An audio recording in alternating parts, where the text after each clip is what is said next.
Chapter 2476. The woman pursed her lips to hide the mockery and amusement in her eyes. She pulled the young Miss's hand and walked toward the main courtyard.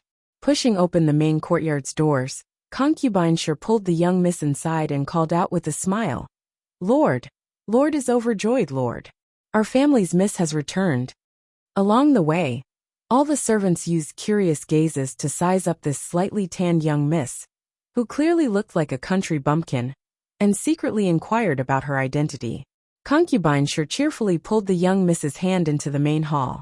When she saw Mu Qingya sitting beside Mu Jingfeng and leisurely looking up at her, the smile on her face involuntarily stiffened. Mu Jingfeng's eyebrows reached his temples, and his eyes were cold. Dressed in a cyan robe, his figure was tall and straight, and his appearance was young and handsome. It was impossible to tell that he was a middle-aged man. Mu Xingqian's appearance was 50 to 60% similar to his father's. Concubine Sure tugged at the dazed young Miss and hurriedly said, What are you spacing out for? Jojo, quickly greet father. Wait. Mu Qingya spoke coldly and raised her hand. Concubine Sure, I remember Xingqian telling me that his younger sister looks like she's 15 years old and is very beautiful. That young Miss's face abruptly stiffened, and her hands, which had shrunk into her sleeves, clenched tightly, unable to suppress the faint trembling. Moreover, didn't you leave the matter of finding the young Miss to Xingqian? Where did you bring her back from? Mu Qingya glanced at the woman mockingly and turned to say to Mu Jingfeng, Lord, this matter is of great importance. We still have to investigate it properly. Mu Jingfeng coldly looked at the young woman standing below, who looked like a cowardly quail. His brows suddenly furrowed. Sister, what do you mean by that? Eldest young master is concerned about his younger sister. But don't tell me I'm not concerned about our Mu family's young Miss who has been stranded outside? I'm being kind by bringing the young Miss back from a lower star domain like Seacone planet. Don't wrongly accuse me. Mu Qingya heavily placed the teacup on the side table. Sure Huixin, watch your words. Do I, as the madam of the household, need to wrongly accuse you, a concubine? Concubine Sure secretly pursed her lips and forcefully tugged at the young Miss in her hands. The young lady hurriedly knelt down and said timidly, Greetings, father, mother. Concubine Sure covered her mouth and laughed. I have evidence here. Bring him in. Soon after, a man and a woman were pushed into the hall. They stood in the middle of the hall and hurriedly knelt down. The old woman, who looked to be in her 50s, shouted at the top of her lungs, Master Mu, Madam Mu. I can prove it, this boy, that he's screaming Arbor. I am her adoptive father's aunt. My surname is Li. The old woman chuckled and tugged at the thin and tall man beside her. This is my son Ah Kong. We are very familiar with her adoptive father's family. We all lived together in Quoto village on Seacone planet for many years, haha. The old woman's lips curled as she hurriedly said, Master Mu, Madam Mu, Jojo is very good. Haha, their whole family is very good. Mu Qingya frowned and turned to say to Mu Jingfeng, Xingqian, this child told me not long ago that her younger sister came to the Divine Continent, which means that our young Miss came to the Divine Continent by herself. But concubine Sure picked someone up from Seacone planet now? I'm afraid you picked her up wrongly. Chapter 2477. When concubine Sure heard this, she rebutted indignantly, Sister, I don't like what you're saying. Although eldest young master's cultivation is high, it doesn't mean that he's accurate in judging people. Does he have evidence to prove that the young lady he met in China is the one from our Mu family who was stranded outside? You casually found two people here, and that's proof? Mu Qingya said indifferently, You're the one with a bad brain, yet you want to think that other people's brains are bad as well. Husband. Concubine Sure immediately pouted, looking like she was complaining to the heavens and earth, but daring not to complain to her mistress. She pulled out a handkerchief from under her sleeve to wipe her eyes and sobbed. This concubine worked hard and inquired from many sources for the sake of this family.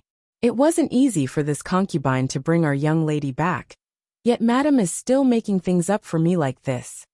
Enough. Mu Jingfeng, who had been silent for a long time, suddenly spoke. He stood up and coldly said, Deal with this matter as you see fit. There's no need to tell me too much about these inner residence matters. Mu Jingfeng strode out of the hall, not even sparing a glance at the young lady kneeling on the ground from the corner of his eye. The old woman kneeling behind the young lady secretly pursed her lips and sneakily looked up to exchange glances with her son beside her. Concubine sure chuckled and looked up at Mu Qingya provocatively. Madam then, since husband has spoken, please arrange a courtyard for the young lady to stay in. It turned out that in husband's heart, this daughter who had been stranded outside wasn't that important.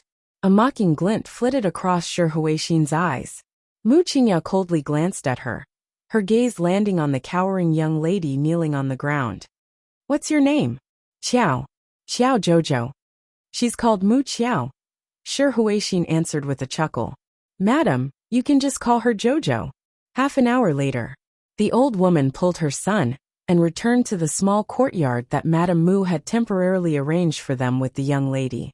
Although it looked like a very ordinary small courtyard, the layout of the courtyard and the room, the silks, satins, and embroidery simply dazzled the three.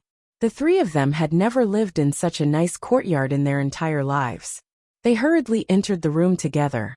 The old woman immediately cried out excitedly, Chun Songer, this time, the three of us will have a good life. Mother, you're taking too much of a risk. If you ask me to pretend to be someone from Arbor, and they find out, they'll kill us like we're ants. We won't even be able to reason with them. As soon as her son shouted, his mouth was covered by the old woman. What are you yelling about? The old woman sneakily hid behind the door to take a look. Fortunately, there were no servants in the garden. Only then did she heave a sigh of relief and hit her son's arm hard. This is related to your sister's future happiness. I'm telling you, you better watch your mouth and don't go around talking nonsense.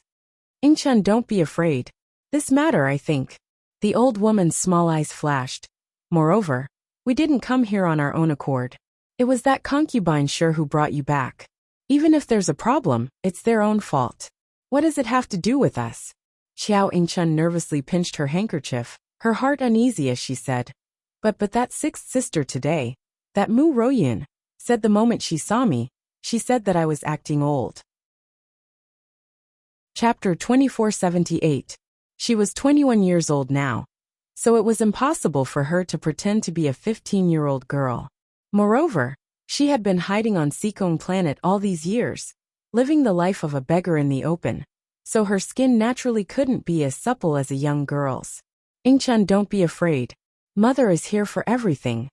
Madame Neneli put her hands on her hips and puffed out her chest. Just stay here with peace of mind. To outsiders, just say that I'm your aunt.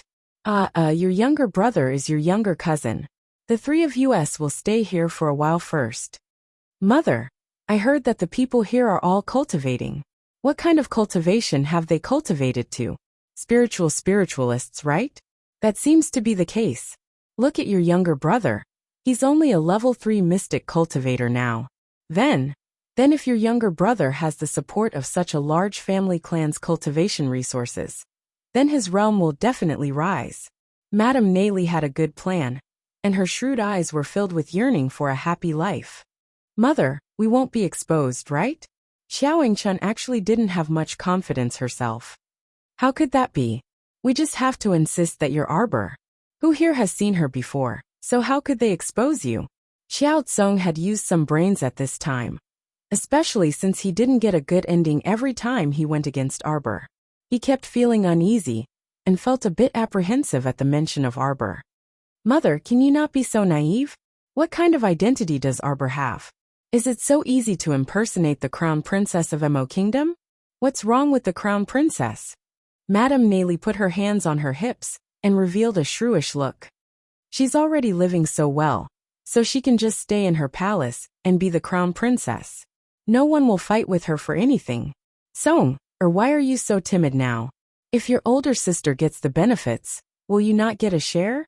Besides, that Arbor is still in the Mo Kingdom's palace on Sikong planet right now. Don't worry, she's living like a princess. This was the divine land. Who would know that she was the crown princess? We're all relatives. What's wrong with letting your sister use her identity and live a good life? It's not like she'll lose anything. After hearing Madame Neyli's fallacious reasoning, Xiao Yingchun felt more confident. She nodded and said, "That's true. This place is thousands of kilometers away from Seacombe Planet. If no one brought her here, she wouldn't be able to come over." "Oh, isn't that so?" Ever since the mother and her children failed to rob rice on the street and were sent to prison for causing trouble, they had been living in seclusion ever since. Miss Chiao had long forgotten about these 3 flies. Later on, these 3 people were exiled from the Mo Kingdom capital to work in the mines. By chance, they escaped and fled back to Quoto village in a sorry state. When Shi Huixin found the 3 of them, they were already on the verge of death from starvation. How could Xiao Yingchun not firmly grasp this opportunity to eat well and live well, achieve meteoric success, and leave the hell on earth like Seacombe Planet for the divine land? No matter what, she was also surnamed Qiao and was family with Arbor.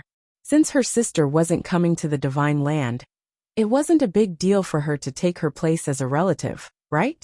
Mom was right. She was Arbor's crown princess. Every day, she was dressed in luxurious clothes and feasted on delicacies. Her days were so comfortable. So what was wrong with helping out a poor relative? From now on, she was the Mu family's precious young miss. Her days would definitely be better and better. Chapter 2479. Bam! Concubine sure looked up at her daughter, who rushed in and said with a frown, "Yin-er, you're really becoming more and more rude. Mother, you clearly know that woman is a fake. Why did you bring her back? I feel disgusted just looking at her. She has an ugly and dark face. She's already so old, yet she's still pretending to be young. I won't call this kind of petty country bumpkin my older sister," Mu Royan said angrily. "You child." Shi Huixin swept her a helpless glance and beckoned her over. "Come sit next to mother." "Mother." Mu Royan squeezed to her side and leaned into Shi Huixin's arms, pouting. Shi Huixin poked her younger daughter's forehead lovingly. "Yin-er, do you think mother is really stupid? Since we know that girl will come back sooner or later, why don't we happily welcome her back? It's easier to control her if we find a stupid one." Mu Royan looked at concubine Shi in slight surprise. "Mother, you mean? That real Arbor is much more powerful than this fake one? More than more powerful. This idiot from a small family can't compare at all." Shi Huixin humphed. "Let's find something that can't be shown in public and have it in our hands. It's much better than that girl really coming back to cause trouble. But Madam will be the first to find fault with this matter. A fake will always be a fake. Someone will expose it one day." Humph. Shi Huixin pursed her lips. That kind of woman is used to being a good person in front of eldest young master. She doesn't even find it tiring. I don't believe that she doesn't have any selfish motives. So what if it's exposed? By then, Arbor's reputation will already be tarnished. Shi Huixin waved her hand carelessly. She didn't tell her daughter many things. After all, her younger daughter couldn't keep secrets. For example, when she found out about Arbor's crown princess identity, she was actually very shocked. She definitely didn't expect that this daughter of the Mu family, who had wandered outside, would actually coincidentally marry His Highness, the Crown Prince of the Divine Continent, on Seacombe Planet. That wasn't a small Mo Kingdom's Crown Prince. That was His Highness the Crown Prince of the Great Divine Continent. But so what? The Great Emperor would definitely not acknowledge this marriage.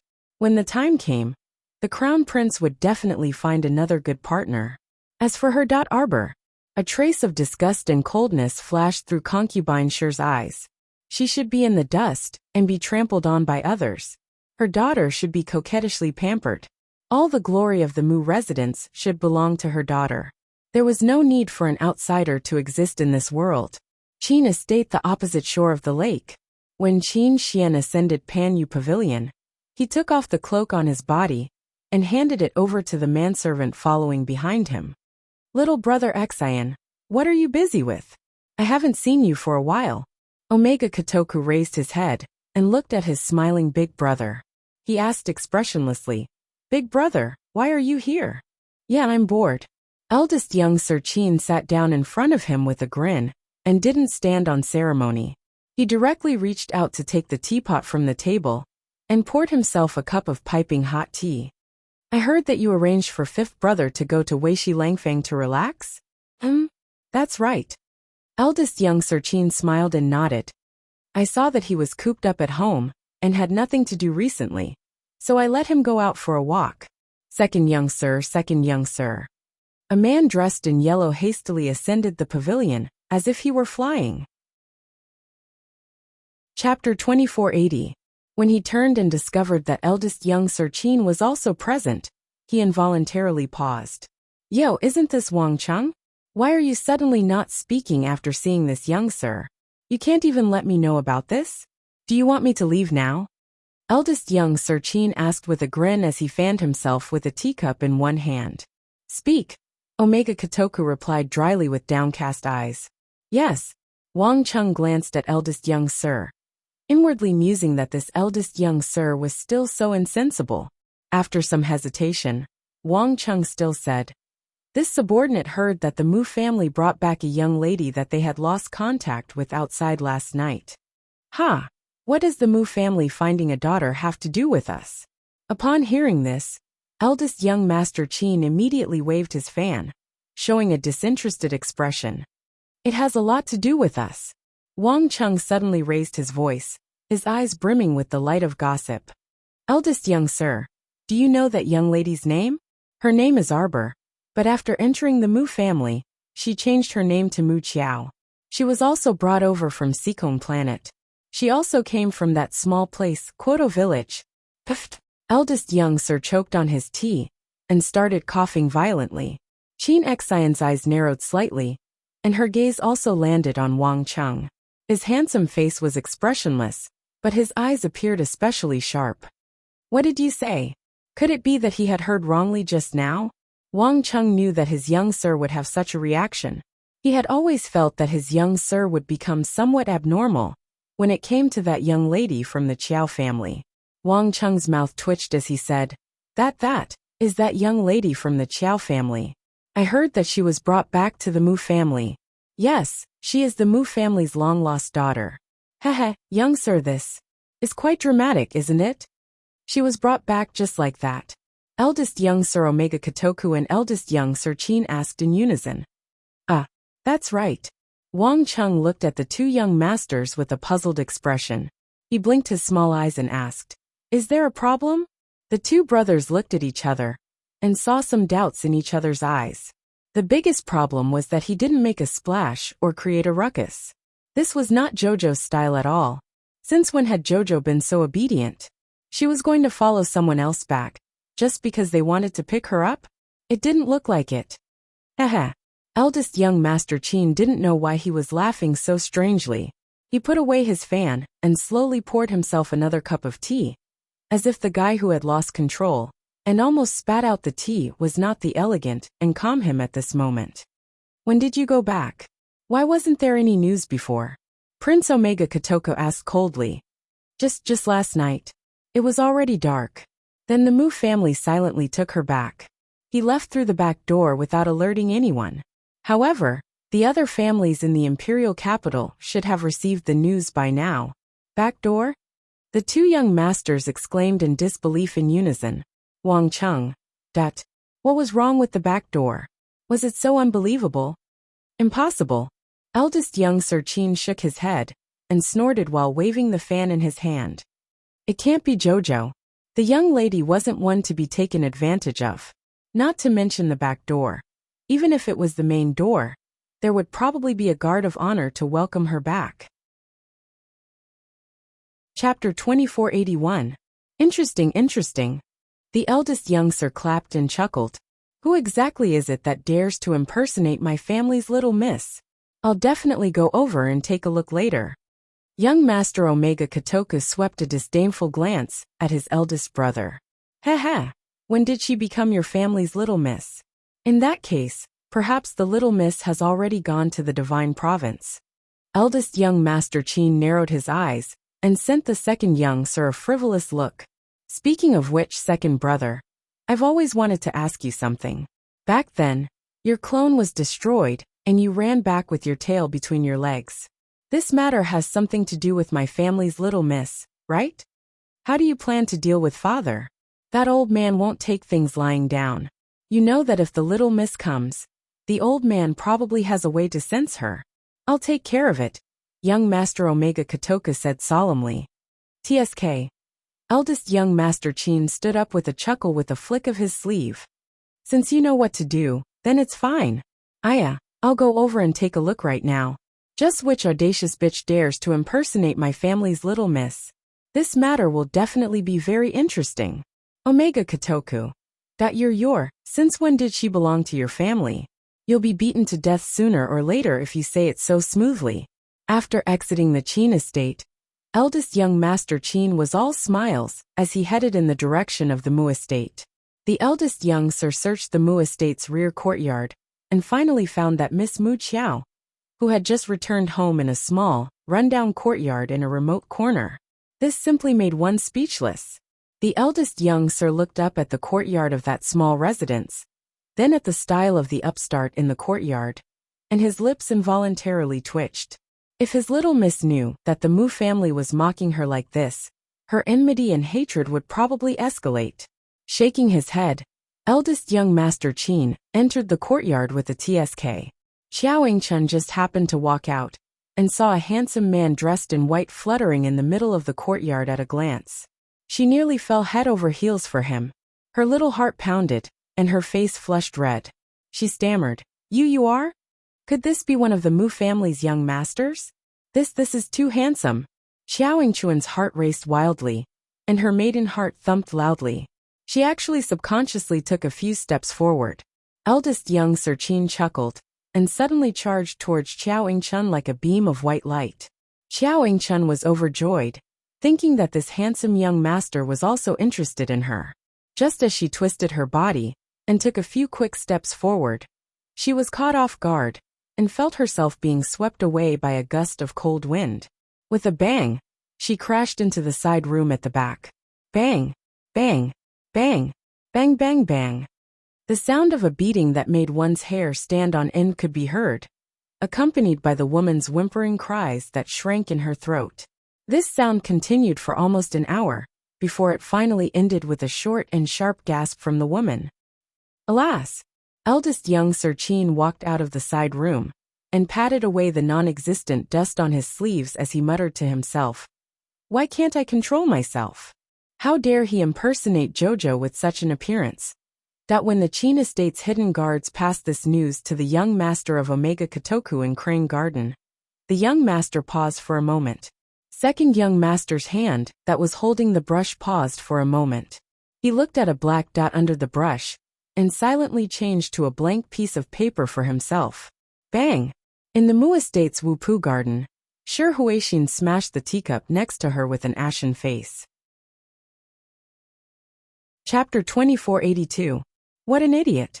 Shi Huixin cursed. She had originally planned to bring that woman, who was unpresentable, to walk around the banquet hosted by Madame Goen today.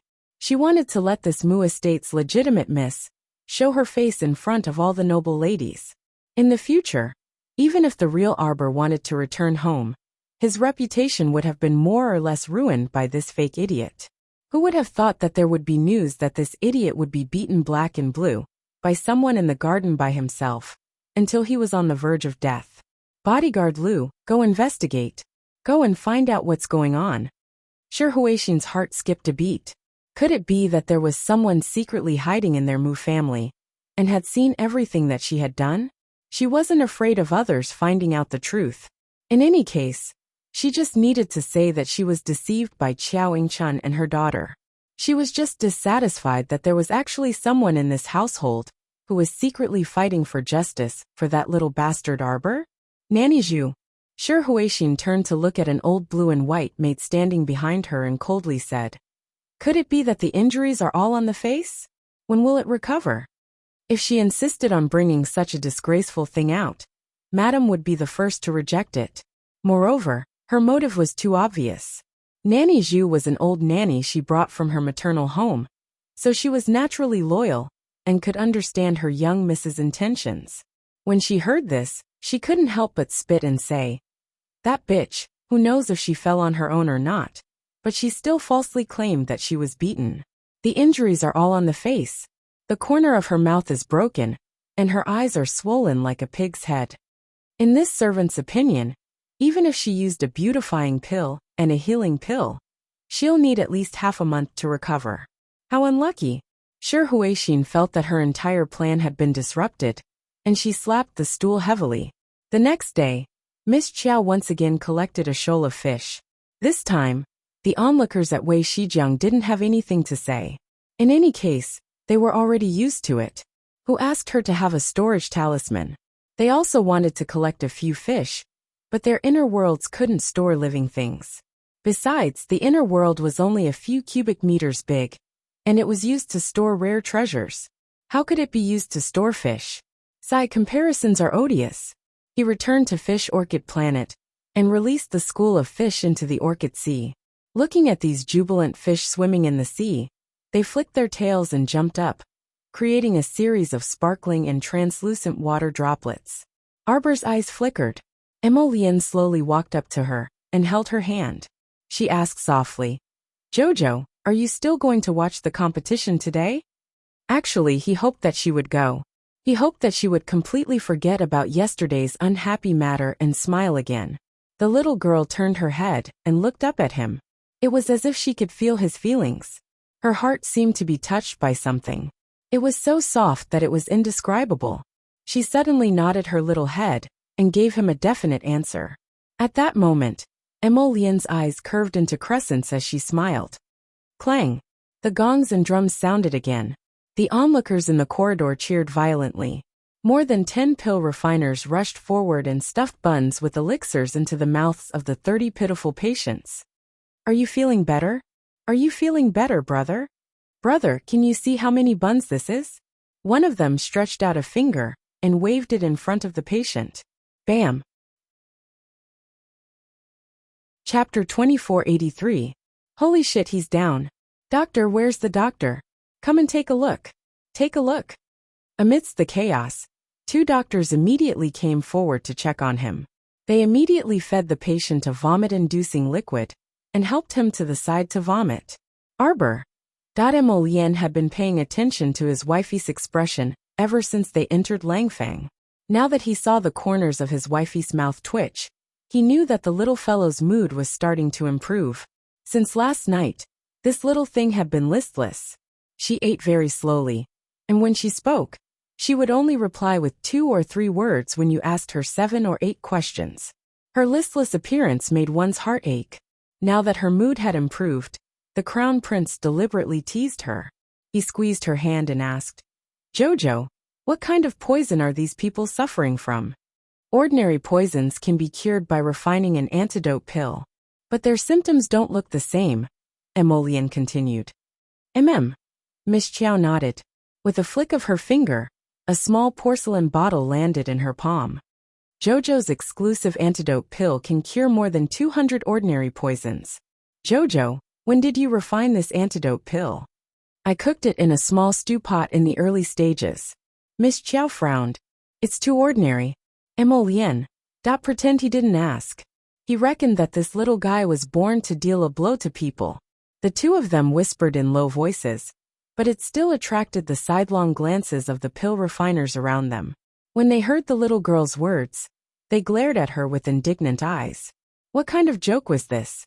Using a small stew pot to refine pills? Did she think they were idiots who could be fooled by a few words?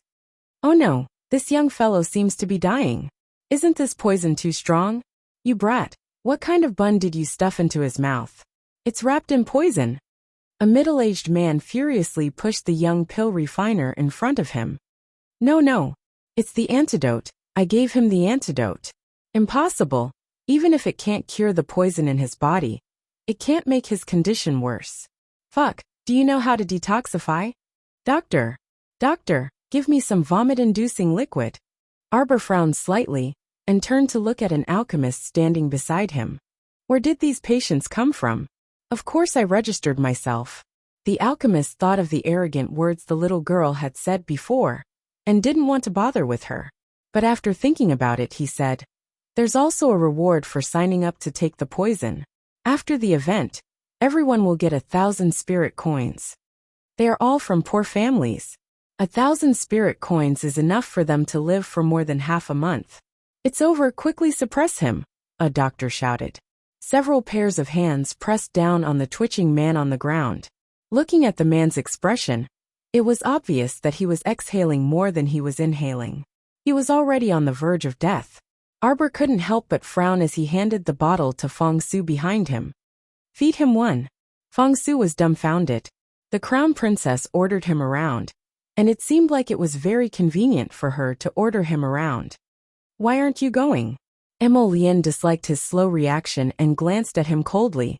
The latter hurriedly stepped forward, slapped open the patient's mouth, and flicked a pill in. Hey, what are you doing? Chapter 2484. Everyone looked at Fong Su and was about to criticize him all at once. The doctor who was squatting down to check on the patient shouted, "Shut up! Shut up! His pulse is stable. Poison? The poison is cured." Everyone couldn't help but look at each other in dismay. What kind of a mortal pill was this? It could cure the poison as soon as it entered the stomach? One had to know that this miserable brother had successively been poisoned by the pills and steamed buns made by several pill alchemists. Not to mention curing the poison, every time he ate a steamed bun, his body's condition would worsen. At this rate, they thought this guy would die soon. But unexpectedly, everyone couldn't help but turn to look at the stoic-faced little girl standing in front of the crowd. This little girl didn't seem to find anything strange at all, as she silently watched everyone. "Miss, may I have the antidote pill? Take a look?" The doctor's eyes glowed as he stared at the medicine bottle in Fong Su's hand. This medicine bottle looked ordinary. It was pure white without any decorative patterns. However, the pills in this bottle were so extraordinary. Fong Su felt his hair stand on end from being stared at. Arbor motioned for him to pass the bottle to the doctor for inspection. However, the doctor exclaimed in a moment, "Miss, are these pills for sale? 20,000 per pill." The little girl waved her small hand as if she was selling trash, causing everyone's eyes to light up instantly. "Emolien. My wife was really selling trash. After all, these were pills that she boiled in a small pot in the early stages. Naturally, their quality and effectiveness couldn't be compared to the ones she made now. Aunt, I'll buy all the antidote pills. Get lost, oldly. Don't you feel guilty? How can you take all the good stuff for yourself?" "I'll buy it too. I'll buy it too. Miss, give me 10 pills too." Everyone clamored. Miss Chiao silently took out more than 40 medicine bottles and sold another batch of the accumulated trash.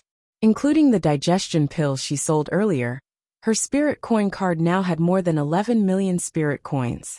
In a place like China, where prices were abnormally high, she could be considered a wealthy woman with more than 10 million spirit coins in savings. After all, she needed spirit stones to buy good things here. Spirit coins were still somewhat useful in the secular world. The little girl took back her spirit coin card. Her big eyes were full of vigor as she swept her gaze over the crowd. "Little alchemist, I am the shopkeeper of the Vigorous Pill Store. My surname is Li. In the future, if Little Alchemist has any pills to sell, you can bring them to our pill shop. The price will definitely be fair. You're always welcome." Everyone was busy trying to worm their way into being friends with this little alchemist, who looked extraordinary at first glance. Miss Chiao blinked and started a conversation mode, where she would answer a few questions. When everyone saw this, they said to themselves in their hearts, "An expert is an expert after all. His speech is concise and to the point, and he's especially imposing." Sir Jojo had earned spirit coins, so his attitude towards the owners of these elixir shops was quite good. While they were listening to their long-winded chatter, a group of people hurried over from the entrance of the corridor. The leader was a manservant with red lips and white teeth. He was led by an older man to Arbor. When he saw that it was just a young girl in front of him, his eyes revealed a faint trace of uncertainty. He raised his eyes to look at the old man. The old man hurriedly nodded and politely bowed to Arbor. "Little alchemist, please come with me. Little alchemist, please treat my young master's illness. You don't have to worry about the consultation fee." Chapter 2485. "I'm not going," Arbor said expressionlessly. That manservant looked a little familiar, and just looking at him made him feel displeased. In addition, his eyes clearly revealed a trace of suspicion and uncertainty towards her. Arbor was not born to be a masochist. If he did not trust her, why did he look for her? It must be a troublesome matter. She was about to leave Langfang, so she couldn't be bothered to get involved again. Ling Ji's eyes were slightly angry. What kind of attitude was this girl showing? She took a closer look and realized that this girl seemed to be the weirdo who had been collecting fish with storage talismans for the past 2 days. If not for the fact that young master's illness could not be delayed any longer, he definitely would not have come to beg her. Ling Ji's expression became slightly more restrained. She held her breath and said word by word, "Miss, my young master's chronic illness is acting up. He had no choice but to seek." Miss Chow turned and left. Was this pageboy sure he could speak?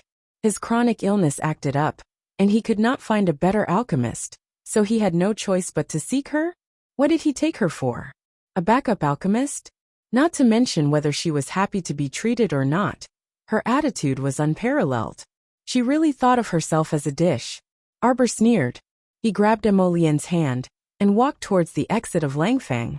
The two of them were about to return to the official ship when they heard the sound of someone falling into the water. Someone exclaimed, "Aya, it's bad. Miss Meng fell into the river." What followed was a mess. A man carried Miss Meng, who had fallen into the water, over and laid her flat at the entrance of Langfang. Then he took a few steps back uneasily. The middle-aged procuress of the 10,000 Red House ran over and cried, "This wastrel actually forced our Miss Meng to jump into the river." Someone cursed with righteous indignation. There were also people who pointed at the unconscious Miss Meng and said that she was pretentious. The middle-aged woman of Myriad Red House held Miss Meng's head and shouted to the people around her, "Is there anyone who can save our Miss Meng?" At this moment, a young man in his late 20s walked over. He squatted down and said, "I have a healing pill here. Eat it." The woman from the 10,000 Red House hurriedly took the medicine and gave it to Miss Meng. Not long after, Miss Meng slowly woke up. A few whispers could be heard from the crowd. Wang Yan's pills are indeed of excellent quality. Yes, although his pill refining skills are not bad, there's obviously something wrong with his brain. If there is nothing wrong with his brain, why would he reject the olive branch from Vessi's branch? He even angered the branch manager. Arbor's gaze had been fixed on Wang Yan ever since he took out the pill. The more he looked at him, the more he found him pleasing to the eye. He could not help but have an idea and beckoned to Wang Yan. "Big guy." Wang Yan turned around and saw that it was his benefactor who sold him the digestive pills yesterday. He hurriedly walked over and cupped his fists in greeting. "Miss, do you have any instructions for me?" The little girl rolled her eyes. "Did you refine that healing pill?" "That's right."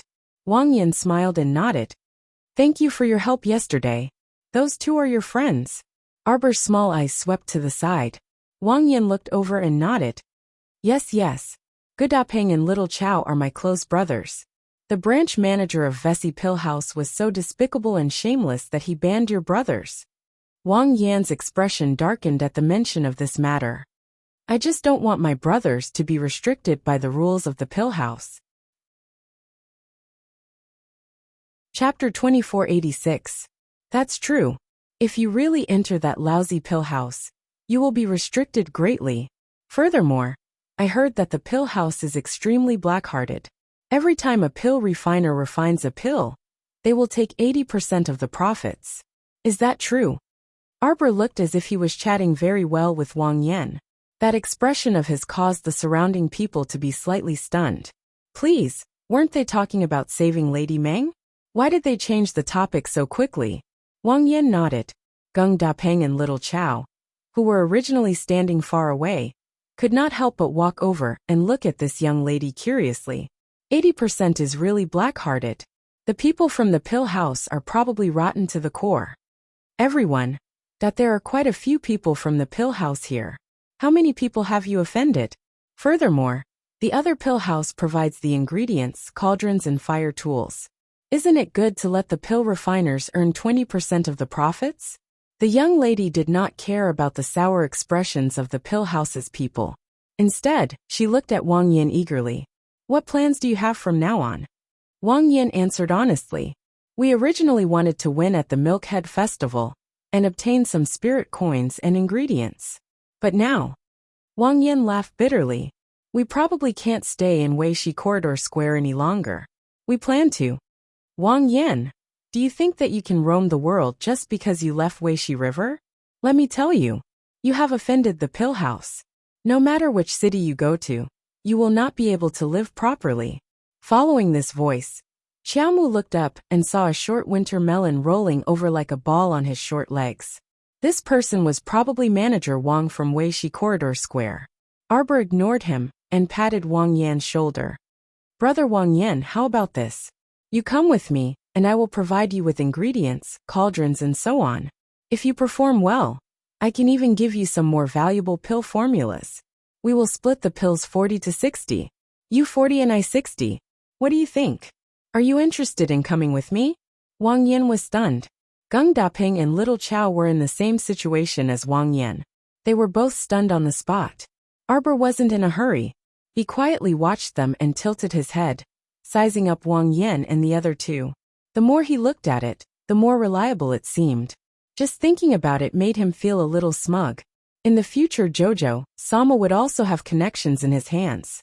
He had talisman masters and alchemy masters. He had to quickly nurture the organization. God knows what would happen in the future. As the saying goes, if you have someone in your hands, you won't panic even if you encounter trouble. The quality of Wang Yan's elixir was indeed good. Although it was only a medium-grade healing elixir, its quality was close to that of a purple-grade elixir. Compared to the pills of any of the alchemists present, it was much stronger. If he was a talent, he should be nurtured well. It would be a pity to bury him in this Weishi River. On the other hand, President Wang of the Weishi branch was so angry that his face turned green. He really didn't expect that there would be a little girl who didn't know the difference between life and death. She actually dared to come here and snatch people away from Versailles?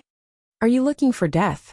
Weishi branch's President Wang had only spoken half a sentence when Emolien glared at him coldly, causing more than half of his imposing manner to vanish. President Wang looked suspiciously at Emolien. Who are you people? Chapter 2487. Fang Su stared at him coldly, then walked a few steps forward with his head held high, and waved his hand in front of Manager Wang. Manager Wang did not know what was going on, but his eyes seemed to be able to turn, and he immediately saw the appearance of the token in Fang Su's hand. There was a silver dragon carved on it. Was it? Could it be the highest level of Emperor's token? Oh my god, where did this great god come from? Why didn't he take out the Emperor's token earlier? Manager Wang was so frightened that his whole body trembled, and he immediately became more clear-headed. Although he still did not know the identities of these people in front of him, it did not mean that his attitude could not immediately change. His face immediately changed from a ferocious one to an amiable one. Emolien could not be bothered to talk nonsense with this kind of person. She turned around and said to the stunned Wang Yan and the other two, "The three of you come here." Wang Yan did not know why, but when he heard the young man's voice, he quickly nodded and called Geng Daping and Little Chow to follow him. When he regained his senses, the three of them were already on the deck of the official ship. Arbor sized them up and asked, "Have you thought it through? Are you coming with me?" When Wang Yan thought of the Weishi branch manager's attitude towards this pair of young people, he immediately guessed that the two of them were not ordinary people. Moreover, the conditions that the little girl offered for refining pills were really too generous. She could provide anything, and even left them with 40% of the pills. These conditions were definitely the best treatment in any medicine shop in the 3 prefectures. Wang Yan and his 2 brothers looked at each other. When they saw the other 2 nodding at him, he gritted his teeth and agreed. Arbor nodded and said to the 3 of them in an extremely good mood, "You will soon know that the choice you made today was definitely not wrong." Not only was it not wrong, half a month later, when Wang Yan and the other 2 received the 2 precious pill formulas, they would be beaming with joy and praise themselves for making the wise decision back then. After taking in 3 subordinates that Sir Jojo thought highly of for no reason, The little fellow was in a good mood. When Ling Ge came over with the doctor to seek an audience, her expression softened slightly. This time it was the elderly doctor who spoke. His attitude was very respectful. Arbor was a kid who grew stronger when he met someone stronger. Don't force yourself on her. If you force yourself on her, there's a 99% chance that she won't even look at you. Prince Emo already knew about her temper, that if you don't put on airs with her, she can put on airs and be even more infuriating.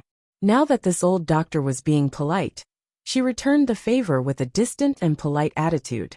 The old doctor repeated what he wanted to say and then said sincerely, "Miss, please don't mind our previous attitude."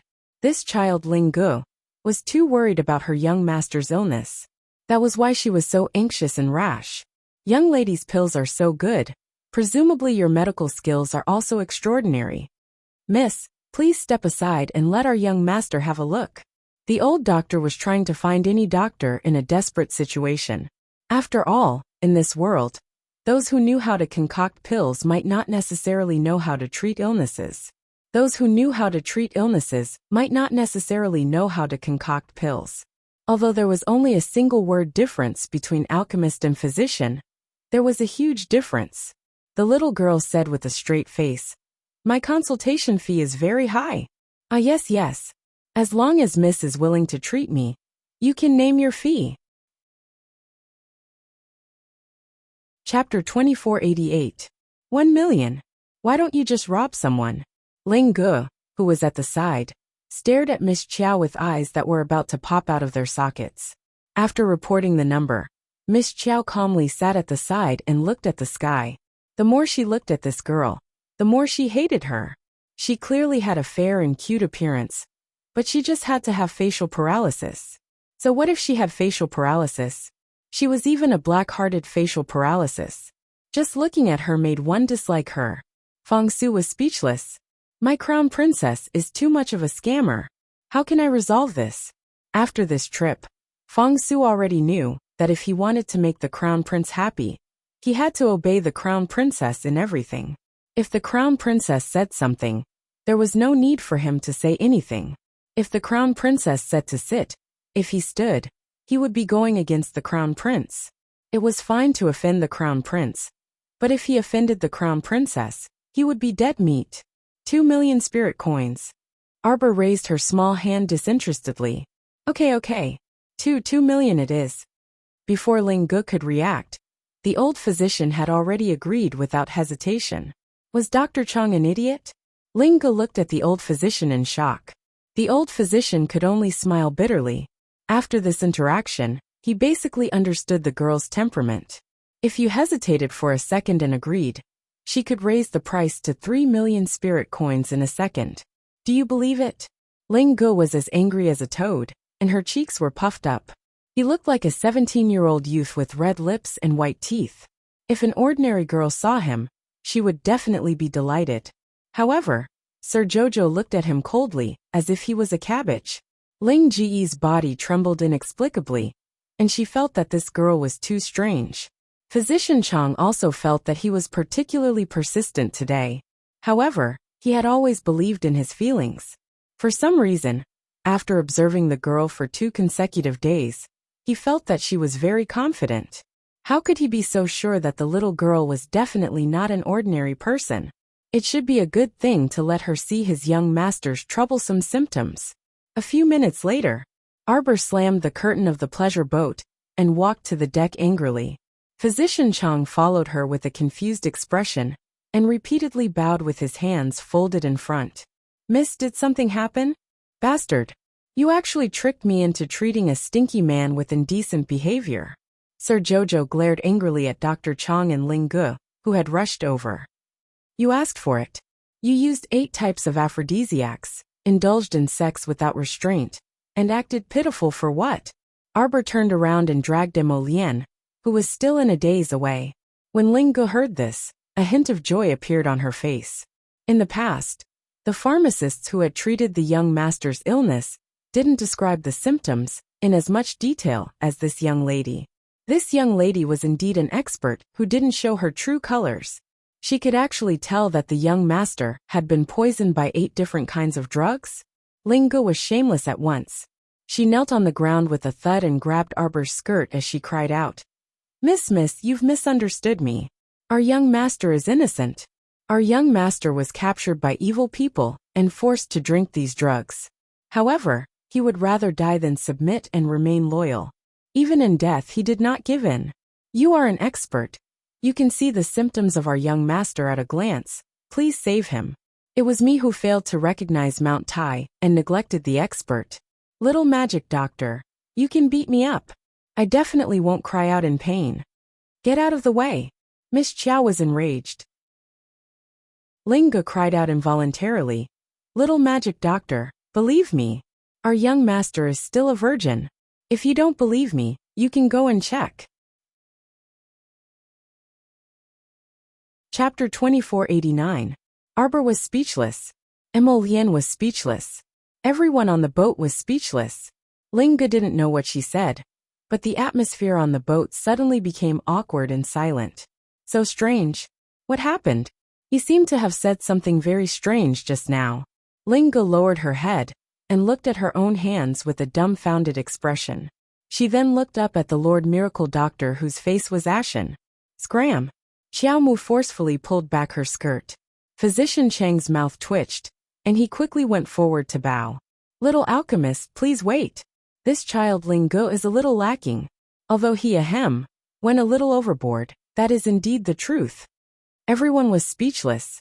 Physician Chang, Linga, are you sure that young master won't beat you to death after he wakes up and finds out about this? Emolian couldn't stand listening to them anymore. This group of hooligans actually spoke so bluntly in front of his wife. Weren't they leading the child astray? Wife, let's go. Emolian hugged his wife angrily and turned to fly out of the boat. Seeing this, Linga quickly went forward to hug Emolian's thigh.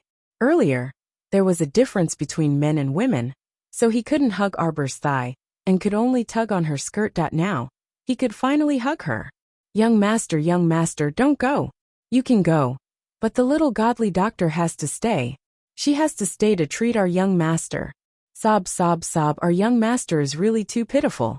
He's such a carefree and elegant young master. Yet he encountered such a thing. Sob, sob, sob. If that old woman from the National Security Agency hadn't harmed him, how could he have become like this? Emolian, who was about to kick this silly page boy away, paused and looked down at him coldly. Madam from the National Security Agency? Yes, it's that old woman. She's the one who harmed our young master. It's her. Emolian's eyes darkened faintly. The little girl hugged his neck and suddenly blinked. Is that National Security Agency your enemy? Her husband's handsome face darkened when he heard this name. It was definitely his enemy. The young lady decided to put this madam of the National Security Agency on her blacklist. Emolian lowered her head and smiled at her. That old woman is not qualified to be my opponent. Yes. Her husband was such a proud person. Naturally, she couldn't compare him with a bunch of random people. The little fellow kicked her short legs and roared at Linga, who was sobbing with tears and snot. Go and prepare clean towels and water. Prepare more hot water. Since it was an enemy that her husband didn't like, then she would save the person that the enemy wanted to harm. Linga hurriedly left obediently. Emolian rubbed the little fellow's head helplessly. I'm fine. It's just that when I heard about this old woman's reputation, I was scared to death. This old woman was truly disgusting. In recent years, she had become even worse. She even dared to make a move against the Qin Estates people. So what else did she not dare to do? Arbor patted Emolian's chest. Don't worry. If she dares to cause trouble, I'll beat her up so badly that even her parents won't be able to recognize her. Emolian couldn't help but be amused when he heard this, and the pent-up anger in his chest was instantly swept away. He hugged his wifey and planted a kiss on her bright and clean forehead. My Qiao is the best. Arbor blushed and looked at the people around him with a guilty conscience. Chapter 2490. Upon discovering that no one was watching them, the little fellow finally moved her limbs and slipped out of Emolian's embrace, walking towards the ship's cabin. Emolian beamed as she turned her head to look at her fleeing figure. discovering that the little fellow's ears were red. She had to hurry back to hug, kiss, and bite her. The little lady held a pair of small paws behind her back as she walked towards the unconscious fifth young master Qin with a solemn expression. At this time, the fifth young master's entire head was drenched in sweat. His entire body was curled up, as if he was being roasted by a raging fire, yet also as if half of his body was soaked in icy water, feeling icy cold. Arbor opened her needle bag and inserted a few needles into him first.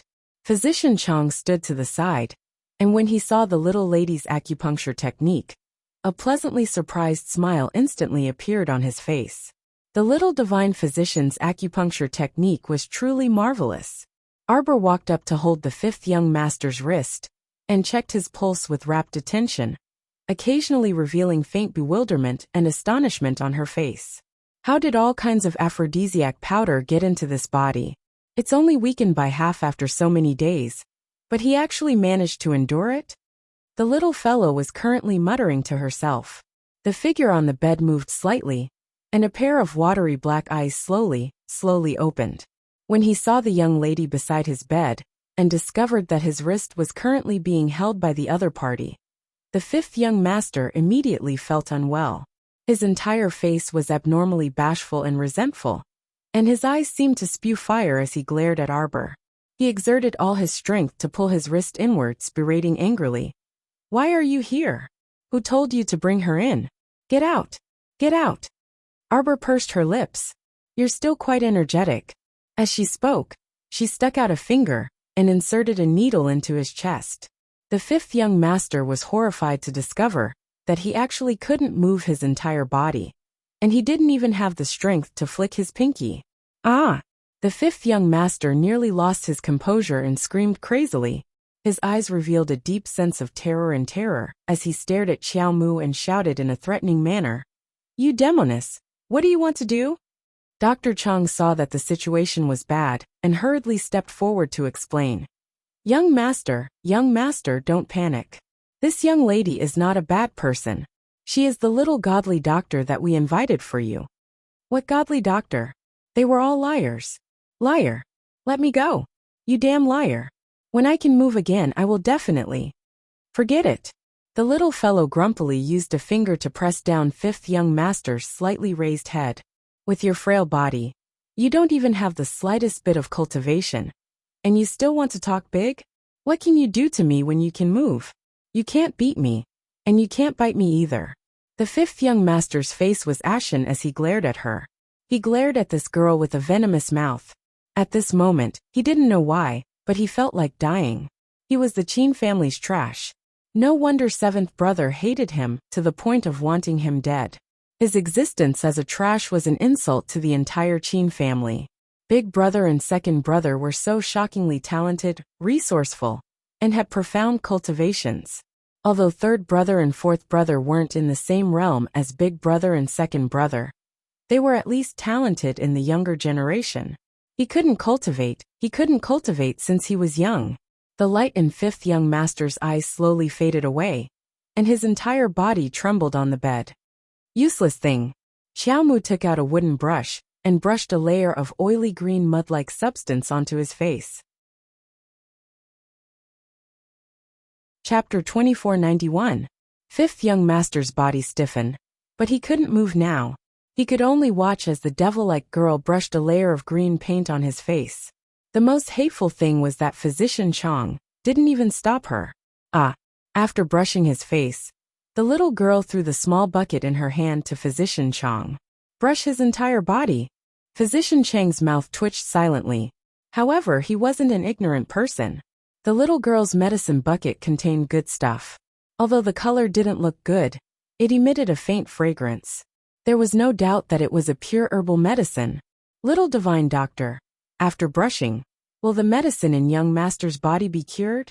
Do you think it's that simple?" The little fellow roared. "This guy has been drugged with 8 types of medicine X, and it's been dragging on for a long time. Many of the powders have already penetrated deep into his flesh and bone marrow. How can it be so easy to remove?" However, although this guy had no spiritual power cultivation, he was still considered a man. If a normal man was drugged with this medicine, He would have been licentious long ago. How could he still hold it in? Unbelievable. Could it be that he couldn't? Miss Chiao froze. She put away the bad thoughts in her heart and coughed awkwardly. Forget it, he was already so pitiful. At most, she would treat him better the next time she came for treatment. Arbor said with her hands behind her back. We're leaving for Longyan City in the afternoon. However, your young master's illness is more troublesome. He needs at least 7 days of treatment. You mean after 7 days young master will be cured? He wouldn't have to suffer the torture and humiliation of Medicine X anymore? Physician Chong was excited. Arbor nodded, then asked curiously, let me ask you. Your young master's condition doesn't seem like he took a pill. How did he get drugged? This powder seeped into his body through his skin and eroded his internal organs. If it was a pill, the effect shouldn't be so good. Physician Chong felt that this little divine doctor indeed had some skills. He didn't dare to hide anything and hurriedly told her everything. It's like this little divine doctor. That madam of the National Security Agency is a famous perfumer in our capital, Longyan City. She's very skilled at making incense, but unfortunately, she doesn't use it properly. The incense she makes is very filthy. Perfumer? Incense production? Arbor nodded thoughtfully. Then her incense can also be used to make poisonous incense? Exactly. Arbor secretly put up his guard. He had to be careful of this old woman. Since she's not on good terms with Mo Lien, she'll definitely make trouble for me when I get back. Her perfume was so powerful. She didn't want to suffer a loss secretly. It had to be said that the little fellow had not returned yet, but she was already fully armed with a solemn expression. She was indeed very prescient. What do you think? Dr. Chong stared blankly for a moment before hurriedly coming to a realization. He hurriedly cupped his hands and said, of course we're going back to the capital with the little divine doctor. We've been out for a long time, so we can go back now. What a joke. If he didn't follow this misgodly doctor, then how would he be able to treat the remaining days? Nothing was more important than the young master's health. He had to follow. Arbor nodded and turned to look at the fifth young master, whose face was painted green, and who was glaring at her with a pair of starry eyes. The little fellow said to Dr. Chong, pay me 1 million first. When the treatment is over, then pay the remaining half. Chapter 2492. Don't worry, I don't cheat anyone. I won't lie to you. Yes. Physician Chong had a bitter expression under the murderous gaze of the fifth young master. He shakily transferred 1 million spirit coins to Jojo. Jojo took the money and left. He was still so straightforward. Physician Chong coughed and hurriedly called Ling Gu in to serve the young master. He didn't dare to look at the fifth young master's resentful gaze anymore. Master Jojo held her husband's hand and returned to her boat. Mo Lien immediately pulled her into his arms. Jojo, you don't have to work so hard. If you want spirit coins, just tell me. I'll give it to you. That won't do. Arbor waved her hand with a serious expression. What I enjoy is the process of earning money. Interesting. Mo Lien. Strangely, he always felt that when Jojo talked about earning money, her eyes suddenly lit up, as if they were emitting light. So cute. All right. The little fellow snuggled into his arms and raised her hand to touch his handsome face. Lien. Her soft little hand directly pinched the man's face. Her eyes sparkled like sparks. I have something to ask you. Mo Lien inexplicably felt his heart skip a beat. Looking at the little fellow's flirtatious posture, a bad premonition slid through his heart. Do virgins like you usually have any thoughts? Mo Lien. He felt as if fireworks were going off in his head, exploding with a bang. Colorful lights surged in his head, and he felt as if he was about to pass out. His weak self-control was already below freezing point, but this fellow was still teasing him with words. Moreover, her little body was snuggling in his arms. He couldn't take it. He wanted to pounce, bite, and sleep. Look at that fool just now. Although he can't cultivate, his willpower is quite strong. Arbor muttered to herself. Won't he be sick after holding it in for so long? Do you want to know? Mo Lien gritted her teeth and blinked. She lifted the little thing up and looked at it at eye level. Miss Chiao suddenly felt a little scared. Huh? What did she say just now? Why did the man in front of her look like a tiger eyeing its prey? She quickly shook her head. Just pretend I didn't ask anything. How can I let you cower now? Did you enjoy your flirting just now? Wife. You'll know after you check if your husband has been holding it in for too long. No need. The little fellow hurriedly waved his hand and said with a serious face, How can I accept that? The two of them looked at each other with strange expressions. These words sounded strange no matter how one listened to them. Prince Emo suppressed his urge to burst into laughter, picked up the little fellow, and quickly walked into the cabin. Along the way, the little fellow was still nagging. Emo Lian, you really don't need that. Of course, Prince Emo said with a smile. Aren't you curious? Don't worry, your husband is all yours inside and out. You can check him however you want. Then, he gently exhaled into her ear, which was filled with his scent. Your husband must be a virgin. Arbor! Exclamation point. That's not right. She wanted to tease this man. Why was she being teased instead? Sir Jojo's face was a little red, and his heart was beating very fast. Calm down. The little fellow secretly rubbed her hands. Turning her head, her little mouth formed an O shape. Husband, bad news. That pervert Fong Su has been watching us. Chapter 2493. Emo Lian! Exclamation point. Fong Su. No, it's not. It's not, your highness. Listen to my explanation. Explain that. Oh my god. Splash. Bam. Fong Su inexplicably wanted to protest, but when he regained his senses, he realized that he had been kicked into the river. Yes, he had been kicked into the river. These two people were simply deranged. They had stuck together like glue and syrup the whole way. That was fine. What the eye didn't see, the heart didn't grieve over. What else could he do? He didn't expect to see such a scene when he came up to the deck to invite them over for a meal. Was it his fault? It couldn't be. And even if he had seen it, he had planned to sneak away and pretend that he hadn't seen anything. In the end, the little crown princess actually screamed at him like that. Oh my god. Fong Su soaked in the river, looking like he had nothing left to live for.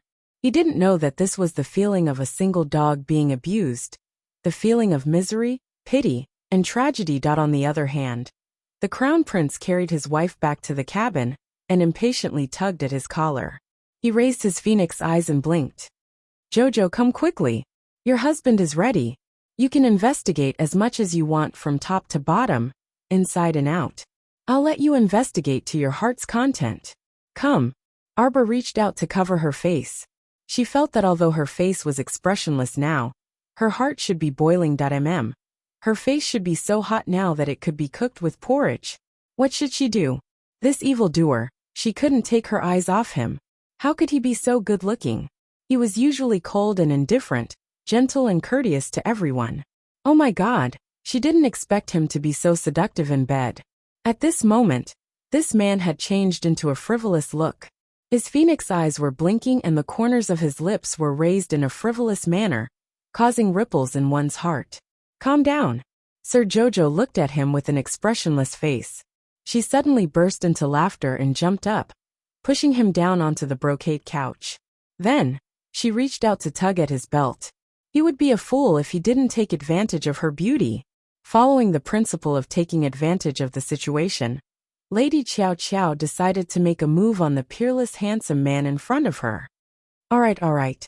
Since you've repeatedly asked me to examine you, then I'll reluctantly do a full body examination for you. With that, her small hand tore the man's belt apart. Emo Lian was dumbfounded that why didn't his wife follow the routine? Shouldn't his wife immediately throw herself into his arms shyly and roll around, begging for mercy and pitifully begging him to let her go? After that, he was especially merciful.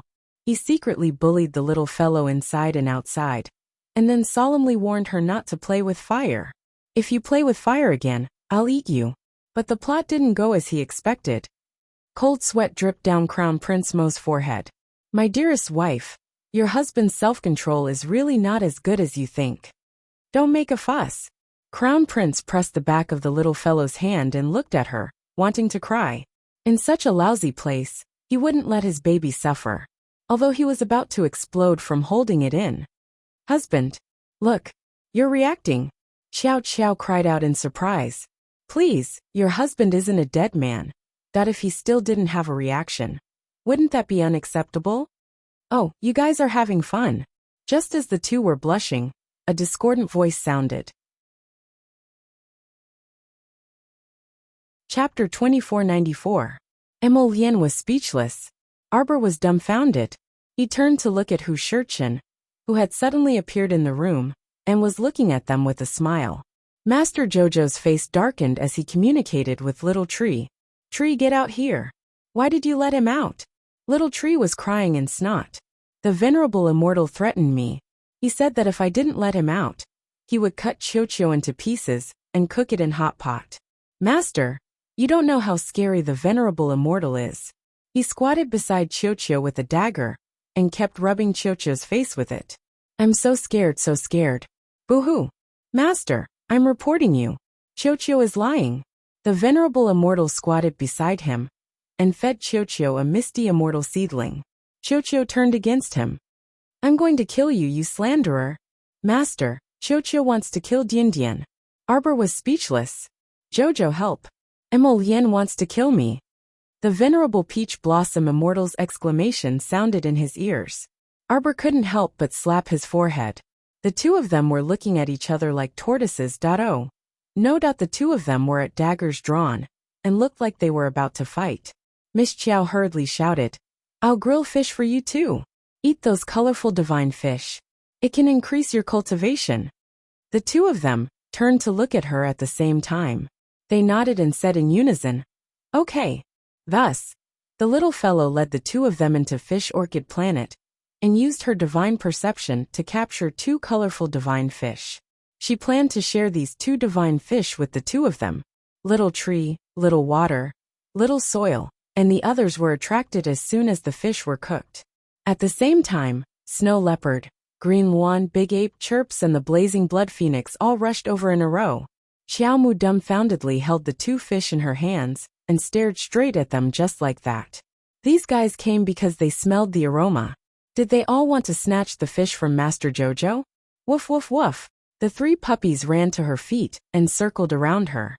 The weirdest thing was that the two eggs actually rolled all the way to her legs and rubbed against each other. Arbor! Exclamation point. You're just two eggs. Do you have mouths? Could it be eaten? Rub your sister. The three puppies pounced at her feet, and Arbor kicked them aside in annoyance. He sat down expressionlessly and glanced at Emolian and He Jechen. They're all here for food. Aya, what's that fragrant smell? Everyone who sees it gets a share. Everyone who sees it gets a share. Dao Wuji's voice drifted over. Arbor's small hands trembled slightly as he stared at Everlasting Blade, Fairy Ginkgo, and the others who were running over. He silently put down the two fish in his hands. You can divide these among yourselves. Husband, let's go. The little fellow pulled Emolian and ran out of Fish Orchid Star listlessly. He hurriedly ordered the Little Tree, Block Spirit Realm. I'm telling you, if you continue to be unreliable, I'll cut you into pieces and throw you into a hot pot. The Little Tree whined and begged for mercy. Then, it hurriedly blocked the entire spirit realm, so that those guys who were fighting over the two fish would not know that their master Jojo was currently taking out a colorful divine fish from his pocket and stuffing it into Emolien's arms. Husband, the two fish that Jojo roasted just now were burnt. You can roast this one. Emolien gladly agreed. She skillfully roasted a colorful divine fish with golden skin and sizzling oil. She carried the little fellow and smiled as she started to feed it. The scenery on the Wasi River was boundless. The river flowed downwards. Under the setting sun, the official ship followed the sparkling river water all the way to Dragon Flame City. Chapter 2495. Xingchen. Mu Jingrui walked onto the deck and saw Mu Xingchen standing by the railing in a light white robe, gazing at the ship in the distance. Seventh uncle, look at this route. Is little sister also heading towards the imperial capital? It's very obvious. Mu Jingrui said with a smile. Don't think so much for now. We'll have a good talk with this stubborn little fellow when we reach the imperial capital. Mu Xingchen smiled faintly and nodded. He touched his wrist, and seemed to be able to hear the sound of his blood pulsing. Was this what it felt like to be connected by blood? Seventh uncle, you must talk to her properly this time. Amen. Mu Jingrui grinned wryly. After fighting with her so many times, I can tell. You can't be too strong with the little lady. The stronger you are, the more she'll prickle you like a cactus. I guarantee you'll get bumps all over your head. Mu Xingchen was speechless and glanced at his seventh uncle. Why is that Qin Estate's ship always following Jojo? Who knows? Mu Jingrui didn't mind and shrugged. It has nothing to do with us. We'll reach the shore in half a day at most. Seventh uncle, you've been out for long enough this time.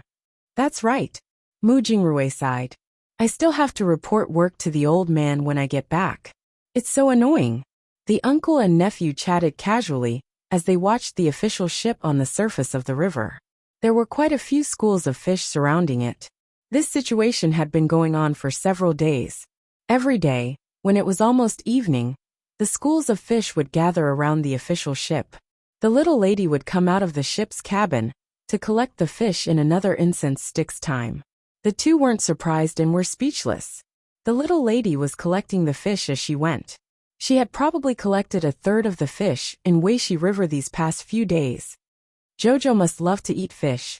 Mu Xingchen's brain started churning. I remember that Grandpa raised a pond of Jade Lake moon carps. When the time comes, I'll give them to Jojo. She'll definitely be happy. Mu Jingrui was dumbfounded and silently glanced at his nephew. Hey, young master. Before you make such a rash decision, shouldn't you first ask the old man involved first? Just like that, Mu Xingchen secretly decided on a method to collect all the blue cloth moon carps and give them to his younger sister. Lady Qiao Qiao walked up to the deck and raised her small hands. He stood in front of the railing with a serious expression, as if he could summon the wind and summon the rain. He silently watched as the school of fish was sucked into the storage talisman. Goodbye, West Jiang. Thank you for giving Jojo so many different types of fish. Lan Hai is finally not lonely anymore. The aquatic products here are really rich. Along the way, he had collected countless schools of fish. Speaking of which, shouldn't he dive to the bottom of the river to see if there were more plants? Arbor thought about it again. Forget it, it's better to keep a low profile. After collecting the fish, Arbor routinely jumped onto the Qin Estate's ship to treat the fifth young master. After this last round of treatment, it could be considered as completely bidding farewell to this fussy and troublesome fifth young master. She really had never seen such a troublesome man. He wasn't a young lady who had to put a handkerchief on his arm when taking his pulse. If her fingers accidentally brushed against his skin, he would look like he had been touched.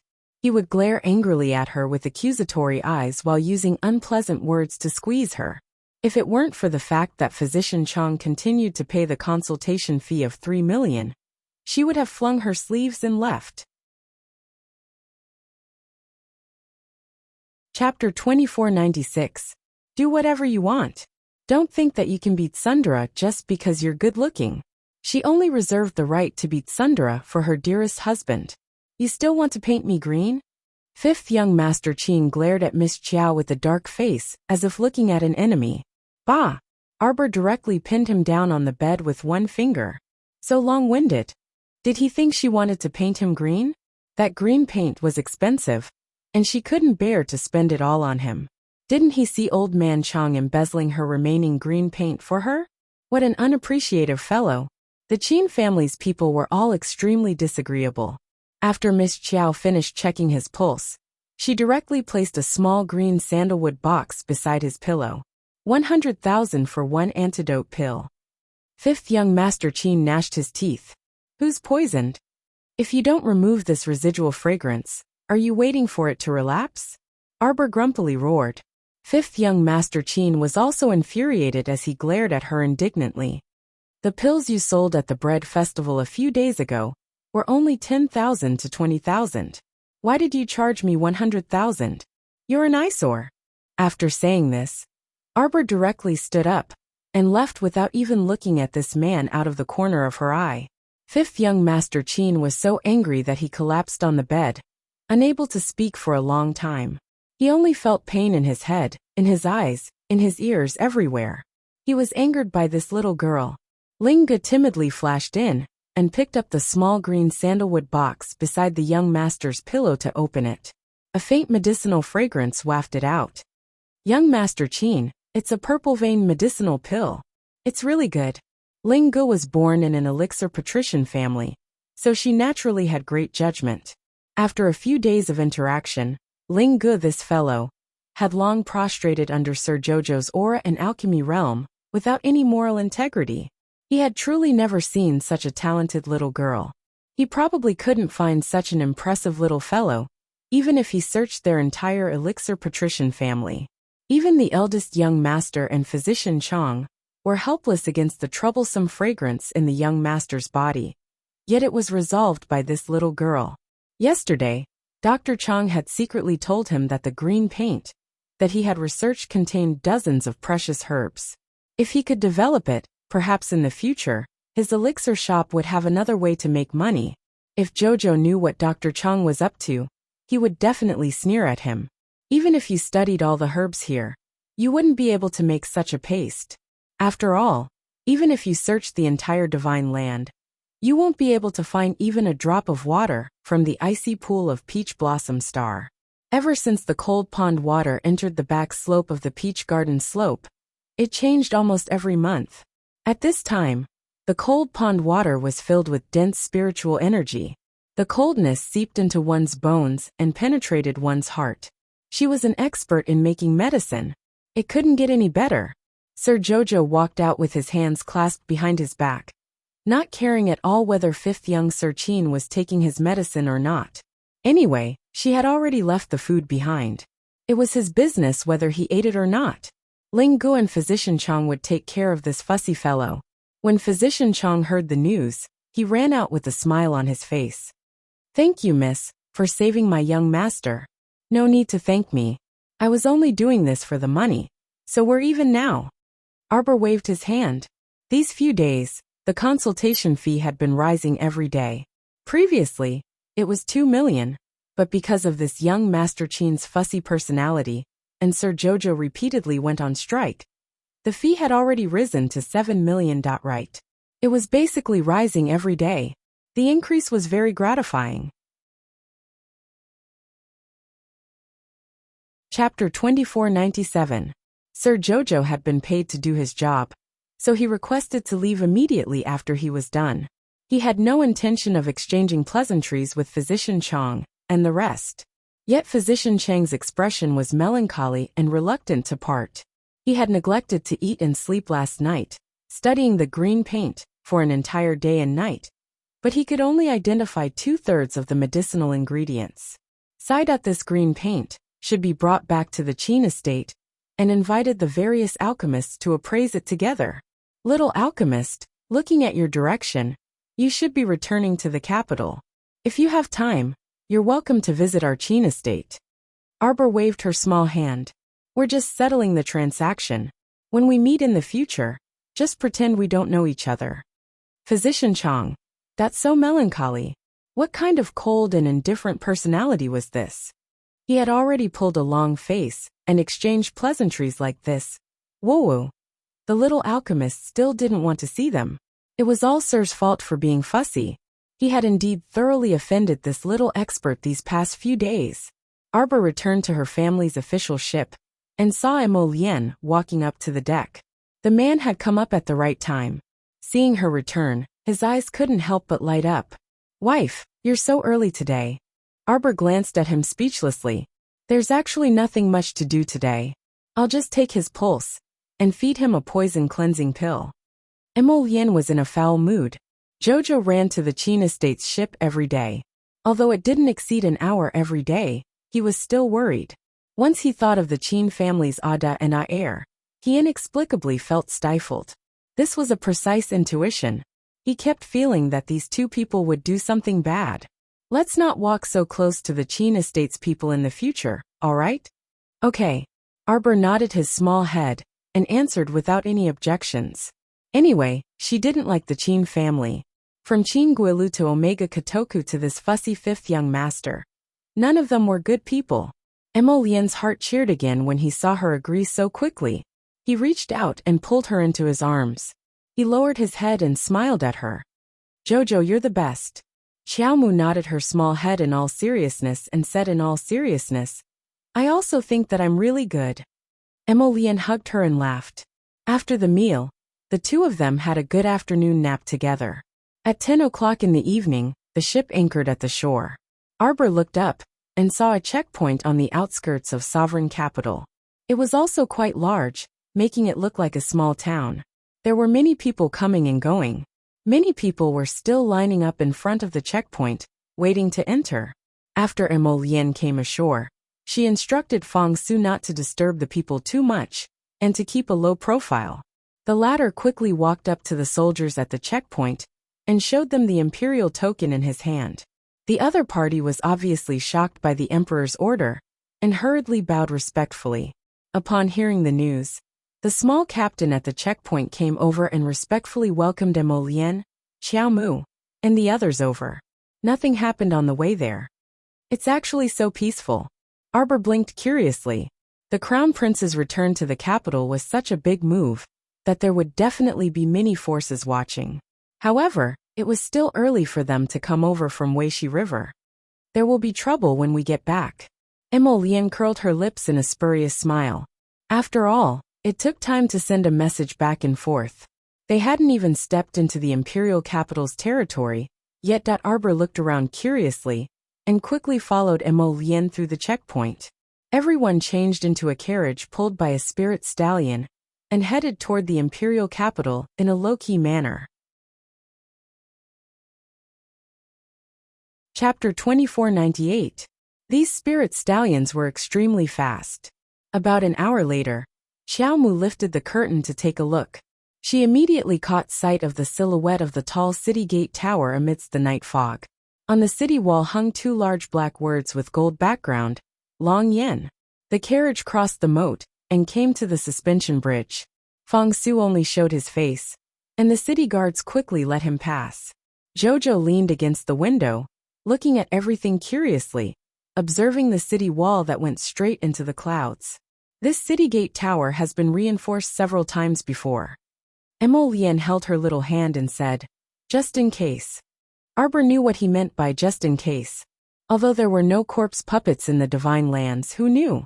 If the power of Tianyun developed to this extent, then very soon, this pure land would fall into instability. Xiao Qiao was very much in favor of Crown Prince Mo's precaution. The carriage slowly entered the city gate's official road, and after a short while, it was stopped by another checkpoint. Fang Su jumped off the carriage, frowned, and went up to negotiate. When he came back, he bowed respectfully to the carriage. "Your Highness, the holy nun of the Temple of Sun and Moon is about to enter the city. This main road has been closed for an hour." Emolian and Arbor were not people who had to take the main road to show off. Hearing this, they nodded and said, "Then let's take a detour." So Fang Su drove the carriage, turned around, and went to the side street. "Your Highness, His Majesty already knows that you have entered the capital. Do you want to go back to the East Palace first, or?" "Go back to the East Palace." Emolian interrupted Hu Dequan and said lightly. Hu Dequan silently shut his mouth, secretly sympathizing with His Majesty. "Your son doesn't like you very much." The carriage was heading in the direction of the Imperial Palace. From the city gate to the Imperial Palace, it was estimated to take 2 hours. But now that they had taken a detour, it would probably take more than 2 hours. Night had fallen, and all the houses were brightly lit. In the entire Longyan city, the starlight and the lights reflected each other. Emolian reached out and stroked Arbor's hair. Looking at her sleeping soundly in his arms, his heart was filled with a faint sense of satisfaction. The carriage slowly came to a stop. Emolian raised her eyebrows slightly and lifted the curtain a little. Fang Su jumped out of the car and walked over quickly. He said in a low voice, "Your Highness, that saintess has already entered the city. There are so many people in front that the carriage can't pass." Emolian looked ahead. The palanquins, carriages, and horses had all stopped. They were blocked behind the crowd. The main street in front of them was so crowded that the car couldn't make a turn. Fang Su's voice was dissatisfied. "A saintess of the temple is making such a big fuss. She really knows how to put on airs. Emolien's expression remained aloof. His fingers lingered on the girl's soft and fragrant hair as he said softly, "Then we'll wait for a while." Under the night sky, Dragon Flame City looked magnificent. The rows upon rows of restaurants and teahouses on the streets were already filled with people. In front of the buildings, and on both sides of the street, there were also many people who had come to worship the saintess of the temple. Along with the low humming of ceremonial music, there was a sound. The first to arrive were the 200 temple guards who were escorting the saintess. They rode on the back of a black wolf with shiny black fur that was half the height of an adult. They raised their heads and puffed out their chests, looking high-spirited as they glanced disdainfully at the people around them. They looked exceptionally arrogant, and the smugness in their eyes almost turned into a substantial sense of superiority. Following behind the temple guards was a group of honor guards. They blew a deep trumpet and beat a drum as they slowly walked over. Chapter 2499. Following behind them was a group of more than 80 white-robed priests who looked extremely holy.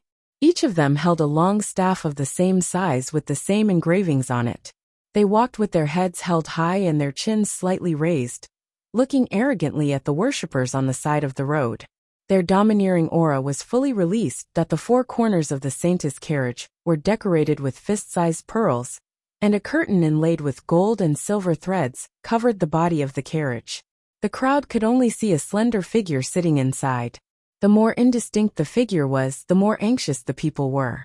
They felt that this saintess must be a peerless beauty. Behind the carriage, there were hundreds of young girls around 17 or 18 years old with graceful figures and white veils covering their faces. Each of them held a flower basket with many plum blossoms in it. They scattered the flowers as they walked, chanting something in unison. Finally, 300 temple guards brought up the rear. The procession moved along the busiest main street of Dragon Flame City, Changle Street. The front of the procession had already passed through the central axis of Changle Street, and the rear of the procession had just turned into the main street. The grandiose procession of more than 1,000 people, who were singing and singing, attracted the attention of over 10,000 people from all over the city. The elderly and women bowed in worship. The young people looked envious, and the young children ran and cheered in the crowd. Sir Qiao Qiao woke up amidst this commotion. She creased her small brows and looked up to see Emolien's focused eyes. Chirp. The little guy was still in a daze after being kissed on the cheek. Emolien smiled with her eyes curved. Did I wake you up? But we should reach the entrance of Lusheng Gate in about half an hour. You woke up just in time. The little fellow moved its limbs and leaned against the window to take a look. Its eyes reflected the scene of a grand celebration. Hey, there are so many people. Emolien, what are they doing? The saintess of Sun Moon Temple has entered the city. All the people in the city are here to worship her. Emolien said with a slightly sarcastic tone. What temple? It was just a group of people fishing for fame. It was more like they were fooling the people. Of course, the Divine Palace had also recruited a large number of clerics, and even priests who had pledged their loyalty to the Divine Palace. These people were collectively known as disciples of God. These cultivators attached themselves to the temple, obtained cultivation resources, and worked for the temple. Many rogue cultivators who did not have a family to rely on were very willing to join the temple. Greetings, Saintess. Greetings, Saintess. The commoners were all excited as they knelt down and kowtowed. In the hearts of these ordinary people, the Saintess of the temple had such a high status. She was simply the sun goddess that everyone looked up to. Silence. The Saintess wants to issue an oracle to warn everyone. Ah, does Lord Holy Nun have anything to say? The crowd below was whispering to each other. For a moment, tens of thousands of people held their breaths and waited on Changle Street. It was so quiet that one could hear a pin drop. Arbor pulled Emolien out of the carriage. He raised his head and looked at the brightly lit area. The corner of his mouth twitched. It's quite realistic. Oracle? Hee. Citizens of the Divine Prefecture, citizens of Dragon Flame City, your crown princess, who is about to return, will become the source of disaster. She will be the beginning of the breeding of the entire evil world. She will bring us endless calamity fear, and death. A cold female voice sounded without any cadence, with a trace of arrogance that could not be ignored. Curtains made of gold and silver silk fluttered in the air. A slender figure stepped out of the carriage. Chapter 2500. The Saintess's voice was very infectious. Everyone felt as if their hearts had been grabbed, and they could barely breathe. Their hearts were heavy, and the entire air was filled with the feeling that a storm was coming. Everyone did not even dare to breathe loudly. At this moment, a scream suddenly came from the left side of the crowd. There was a commotion in the crowd. Everyone turned around and saw an old woman in her 60s or 70s suddenly pouncing over, as if she had gone mad. She grabbed the neck of a young man beside her with astonishing strength. The old woman's eyes were emitting a terrifying bloody light, and her dilated pupils were filled with blood vessels. She opened her mouth wide and was about to bite the shoulder of the frightened young man. The Saintess, who was wearing a purple dress and had a faint immortal aura, suddenly moved. She lightly stretched out a slender finger and tapped the old woman's forehead across the air. The old woman, who was still screaming and struggling with boundless strength, suddenly stopped as if she had been summoned by a Buddha. Her eyes were unfocused, and her hands drooped down weakly. The crowd pushed each other to make way, and screams rose and fell one after another. The women hugged their children and looked at the old woman who had suddenly attacked in horror. The young and strong men volunteered and tied the old woman up with a thick hemp rope. Disaster, fear, death. The crowd did not know why, but at this moment, they all felt extremely cold. The words that the Saintess had just said were like an ancient Sanskrit that echoed in their hearts for a long time. Could this be true? Could the crown princess of the great divine continent, who was about to return, be a monster? Would she bring them disaster, suffering, and death? Everyone could clearly see that this old woman was over 70 years old and was an ordinary person. She should have been an old woman who was slow and powerless. But just now, when she suddenly burst out with that power, even the young man who she was holding by the neck was unable to push her away. Wasn't this the source of the disaster? It was indeed the beginning of the birth of the entire evil world. The crown princess had yet to enter the capital, and a monster had already appeared in the capital. Terrifying. Everyone looked at each other in horror and saw a trace of panic and fear in each other's eyes. He raised his head and looked at the Saintess in front of him. The purple gauze dress was ethereal, like the incomparably holy snow on a high mountain, and also like a Saintess bathed in the divine light of the sun and moon. Everyone prostrated themselves in worship, and some even asked in fear, "How can we stop this disaster, Saintess?" The Saintess spoke in a flat tone, as if she was a cold-blooded machine. There were no ups and downs in her speech, and her eyes were indifferent. She looked at the people prostrating at her feet with benevolence and said to them softly, "Eliminate the source of the disaster, and the divine land will return to peace and tranquility. Destroy the source of the disaster." The priests standing behind the Saintess suddenly raised their arms and roared, "Destroy the source of the disaster." The crowd was agitated, and all the citizens began to shout in this forceful atmosphere. These fools! Feng Su's face was twisted with anger. Were they stupid? They actually dared to slander the little crown princess in front of the crown prince. They really didn't want to keep their heads anymore. While holding Xiao Qiao's hand, Crown Prince Emo stood at the periphery of the crowd. He gazed icily at that lofty and incomparably pure Saintess of the Temple of the Gods, his eyes bursting with intense killing intent.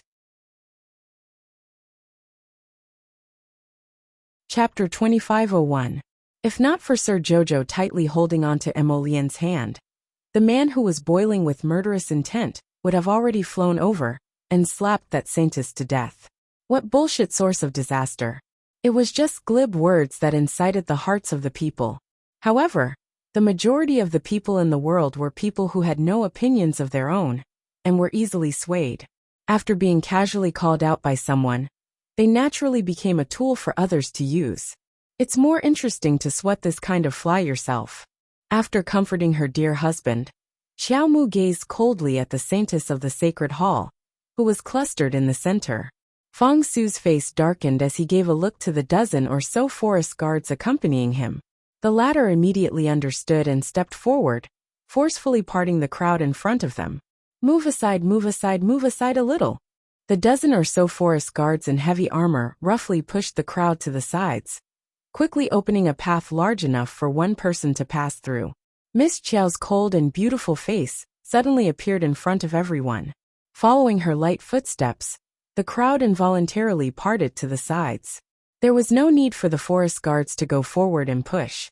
Everyone very consciously retreated step by step. They felt an extremely terrifying aura pressing down on the little girl's body. It was as if there was an innate pressure that made people involuntarily fearful. Saintess Nia Yaoguang seemed to have felt something as she suddenly turned to look at Arbor. Her pitch-black pupils abruptly shrank. The little girl appeared natural and unrestrained, walking into the middle of the crowd like this. It was as if she had been standing in front of the crowd from the beginning. Her appearance was not abrupt at all. Are you talking about me? Arbor looked at Nia Yaoguang expressionlessly, sizing her up from head to toe. She said in a mocking tone, "You guys have been silent for so long and can't wait to splash dirty water on me as soon as you appear. This method isn't very clever." Saintess Nia Yaoguang coldly stared at the little girl in front of her. After a long while, she used a lofty tone to coldly ask, "Who are you?" Lying on the ground, the old woman's entire body was twisted in an abnormal position. When he saw Arbor walking towards him, his head turned 180 degrees, and his eyes glowed red. He let out a low roar towards Arbor.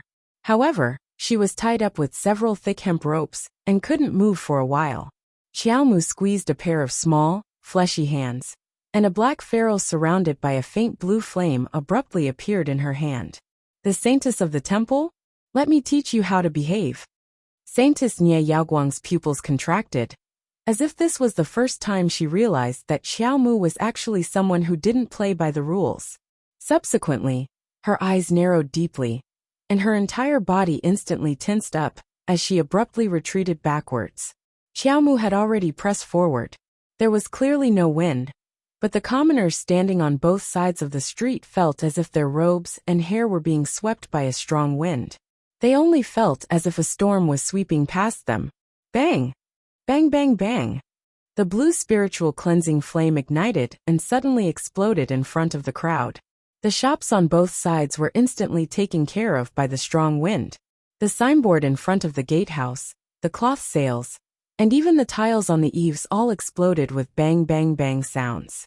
For a moment, the people sitting on the second floor of the tea house and wine shop to watch the show were all greatly frightened.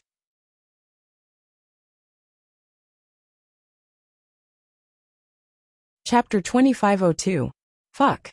Fuck fuck. What the fuck is going on? They were sitting on the second floor, eating and drinking tea. They were supposed to be elegantly watching from the sidelines. How did they end up in the eye of the storm? How did they end up in such a sorry state? The tables by the window were especially unlucky. When the blue spiritual cleansing flame exploded on the window, they were pitifully caught in the crossfire. They hurriedly scrambled back, not daring to stand by the window and watch the show. Bang! The Saintess, Nia Yaoguang, crossed her arms in front of her chest. Her defensive spirit artifact took effect, forming a transparent barrier in front of her, blocking Arbor's attack. How dare you? How dare you attack the Saintess? A guard captain suddenly rode his black wolf and charged toward Arbor. Crown Princess. Fong Su's eyes hardened. He was about to lead the forest guards forward, but the Crown Prince reached out and stopped him. How could this be?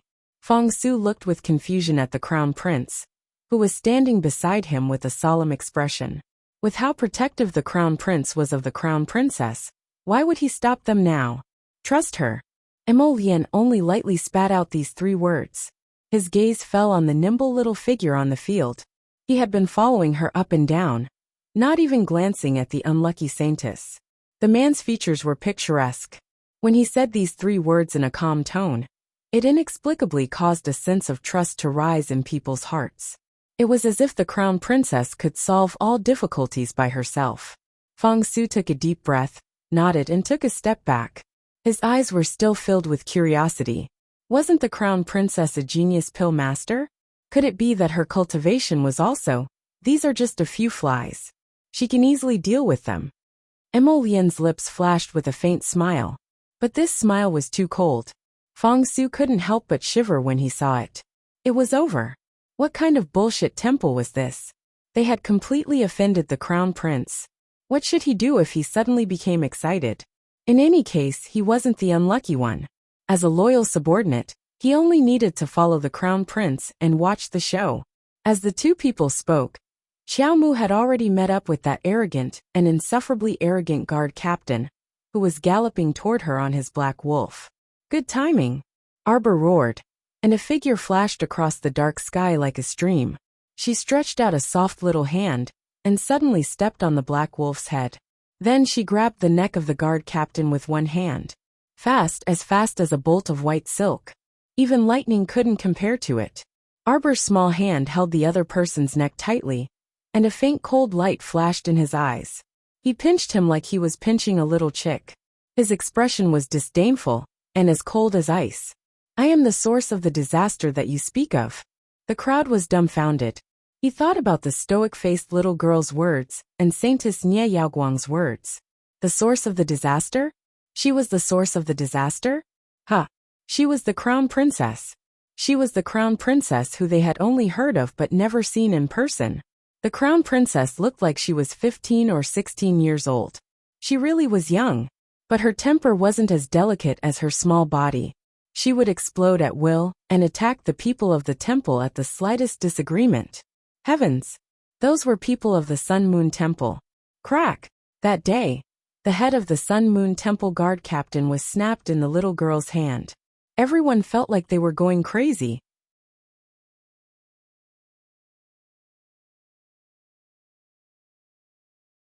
Chapter 2503. Oh my God! Murder, murder! This is really murder, terrifying, terrifying, terrifying. They wanted to go home and find their mother. They had only come to worship the saintess of the temple, but they did not expect to find a murder scene. It was so bloody and brutal that everyone was so frightened that they only wanted to sneak back home. None of you are allowed to leave, Arbor roared. The little white snake on her wrist straightened its body and transformed into a ferocious snake head, roaring fiercely at the group of temple guards in front of it. Everyone was dumbstruck. The entire Changle Street was now enveloped by the little white snake's netherworld power. Everyone was trapped in the netherworld domain. Not to mention escaping, they couldn't even move their bodies. Their legs trembled and went soft. They all lay paralyzed on the ground, not daring to move at all. Sob, sob, sob. This time, the crowd really wanted to cry. If they had known, they would have been like their wives and husbands. They would not have come out to join in the fun, and would have slept at home. Look at how they had come out to join in the fun. In the end, they might lose their lives here. Arbor's cold gaze swept across everyone present. The little girl with the cold face stood under 1,000 feet long great void serpent. She was as tiny as a speck of dust. She threw away the corpse in her hand, and coldly swept her gaze across the group of temple guards who were retreating. She slowly raised her cold voice. If you are not afraid of death, then come at me. The temple guards gathered around their saintess, Nie Yaoguang. As if they were facing a great enemy, they stared at Arbor in front of them with fearful eyes. The white snake beside this girl had such a terrifying aura. Could it be a divine beast? Everyone in the upper 3 continents knew that mystical beasts ran everywhere. Spirit beasts were common, divine beasts were rare, and sacred beasts were legends. From this, it could be seen that divine beasts were not something that everyone could see. Therefore, there was no way to compare. But this form, this aura, and this terrifying pressure, even if they had never seen a divine beast, they should be able to feel it. The terrifying pressure of this white snake was not something a mere spirit beast could emit. Saintess Nie Yaoguang's face under the veil was ashen. She gritted her teeth and said coldly, "Don't go too far." Another priest beside Nie Yaoguang said in a trembling voice, "That's right. Don't be too arrogant. How dare you attack our saintess? Do you know what the consequences will be? Ah!" A blue spiritual cleansing flame suddenly transformed into a blue wolf, pouncing over and biting the cursing priest in its mouth. He chewed it in a few bites. In fact, It was just turning the arrogant priest into ashes. The saintess face paled. Standing around her, the group of priests who were originally protecting her all widened their eyes in horror and took a few steps back, not daring to utter a single word.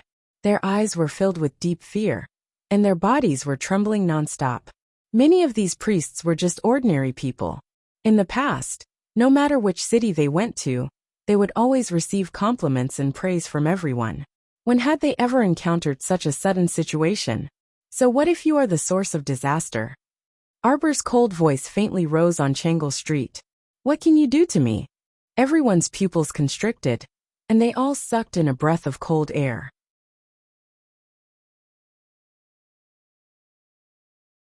Chapter 2504. The little girl's aura was as sharp as a blade. Even though she was standing alone in front of thousands of temple guards, she still didn't show the slightest trace of fear. In front of absolute strength, you are just a bunch of pitiful ants. The stoic face's words were truly unpleasant to the ears. All of the temple guards were about to go crazy from her anger. Nie Yaoguang bit her lips tightly and glared hatefully at the girl in front of her. She said word by word, "Don't be too arrogant, Zhang." Slap. The instant everyone's hearts tightened, they heard the crisp sound of a slap. There was a distinct imprint of 5 fingers on Nie Yaoguang's face. At this time, the veil on her face had already been cut off by the little girl. Her fair, jade-like, charming face was flushed red, and her entire body trembled in the wind. "Protect the holy nun!" A temple guard sternly yelled. Everyone rushed toward Arbor like a tide.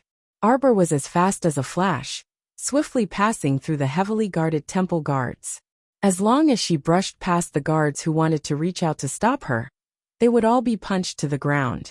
The remaining people who wanted to surround her were swept away by the little white snake's tail and thrown heavily onto the street. Bang, bang, bang, bang. Everyone only saw hundreds and thousands of temple guards being beaten to a pulp by the little girl alone. Many people were dumbstruck. They didn't know what words to use to describe this scene. Holy Nun Nie Yaoguang was instantly flustered and exasperated.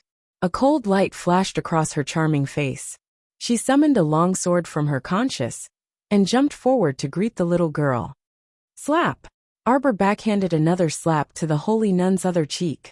Nie Yaoguang was slapped so hard that he spun around on the spot. He was so angry that he leaned back. Bang! Arbor raised her leg and kicked her in the stomach. Nie Yaoguang only felt that the scenery in front of her was retreating rapidly. She flew out uncontrollably and landed heavily on the ground. The sound of the bang landing on the ground was so loud that it shocked everyone to the point of being dumbstruck. Their hearts were all thumping, and they subconsciously retreated backwards, revealing a large area in the middle. The sound of a pin dropping could be heard. A bunch of ants dares to boast shamelessly. Arbor sneered and stepped on the saintess's chest. Her originally towering chest was unceremoniously stepped on by the little guy. Saintess Nie Yaoguang felt a swelling pain in her chest. It was as if she was being suppressed by a powerful aura. She was so angry that she was trembling. You dare. Pa. You ah. Pa. Pa pa. Pa. Pa. Pa. Saintess Nie Yaoguang was speechless. As long as she said a single word, the little fellow would slap her face. After dozens of slaps, even though the saintess used her spiritual energy to protect her body, her entire face was swollen like a pig's head. Does it feel good? Arbor stepped on her chest and slowly squatted down. He approached her and coldly stared at her. Does it feel good? Everyone, Mo Lian, Fong Su and eunuch who silently upgraded the little crown princess to the highest level of monsters that could not be provoked. He secretly warned himself that his previous decision was correct. Even if he had to offend his great crown prince, he absolutely could not offend the crown princess. If the crown princess said east, they had to go east. Chapter 2505. If the crown princess wanted to go south, they had to support her with all their might. Don't fucking blabber nonsense, understand? Whatever the little crown princess said was right. This was the first law of the divine continent. The two of them silently remembered this law in their hearts and regarded it as a golden rule. Not to mention, The rivers and lakes in the future had helped them avoid many disasters and blocked many difficulties.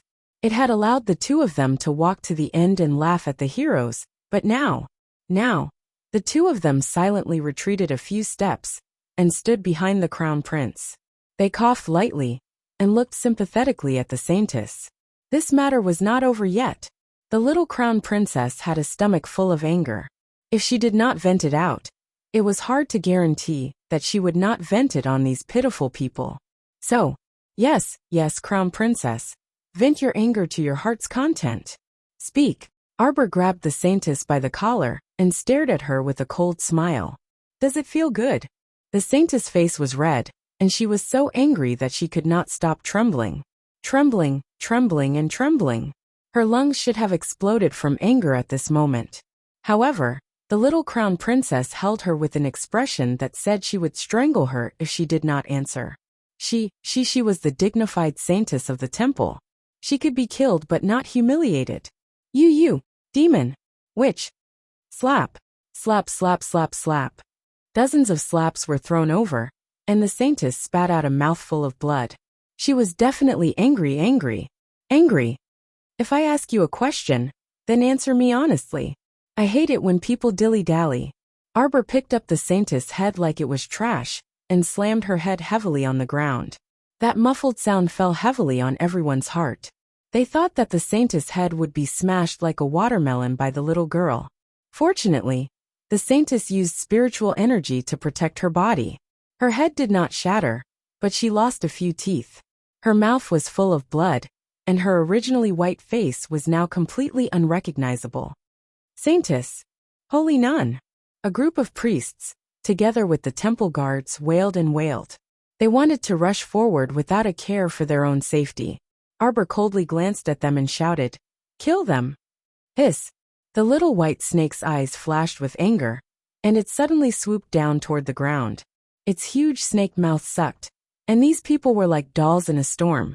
They trembled with fear, and their eyes were about to split open as they rushed toward the snake's huge mouth, unable to control themselves. The onlookers were almost going crazy. What a terrifying demon that could chew a dozen people in one bite. Everyone fell on their butts and sat on the ground, trembling all over. No one can save you. Arbor's cold hand climbed up the saintess's neck.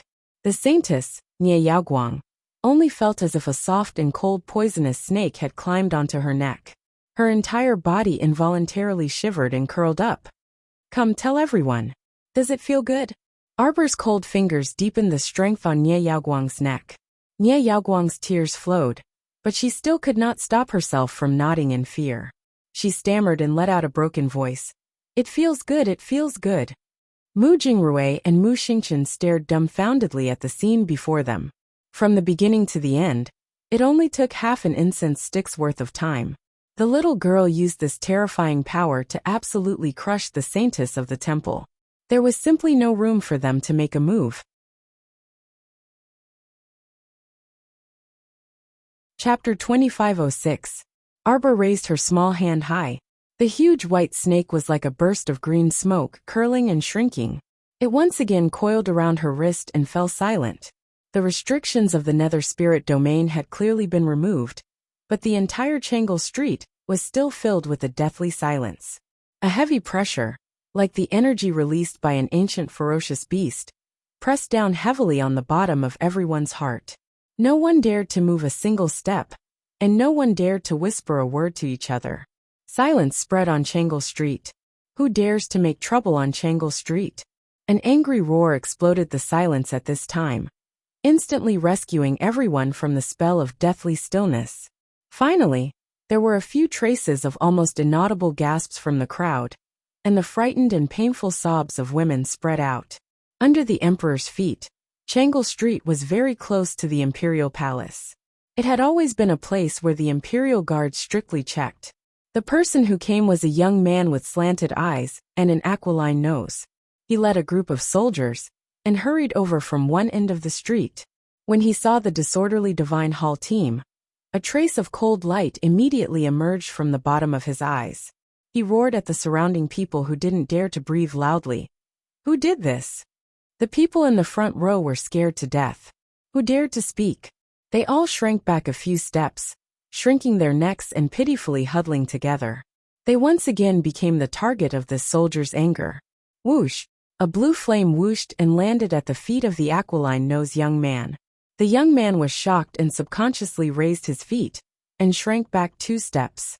His cold gaze swept over and fell on Arbor. Are you blind?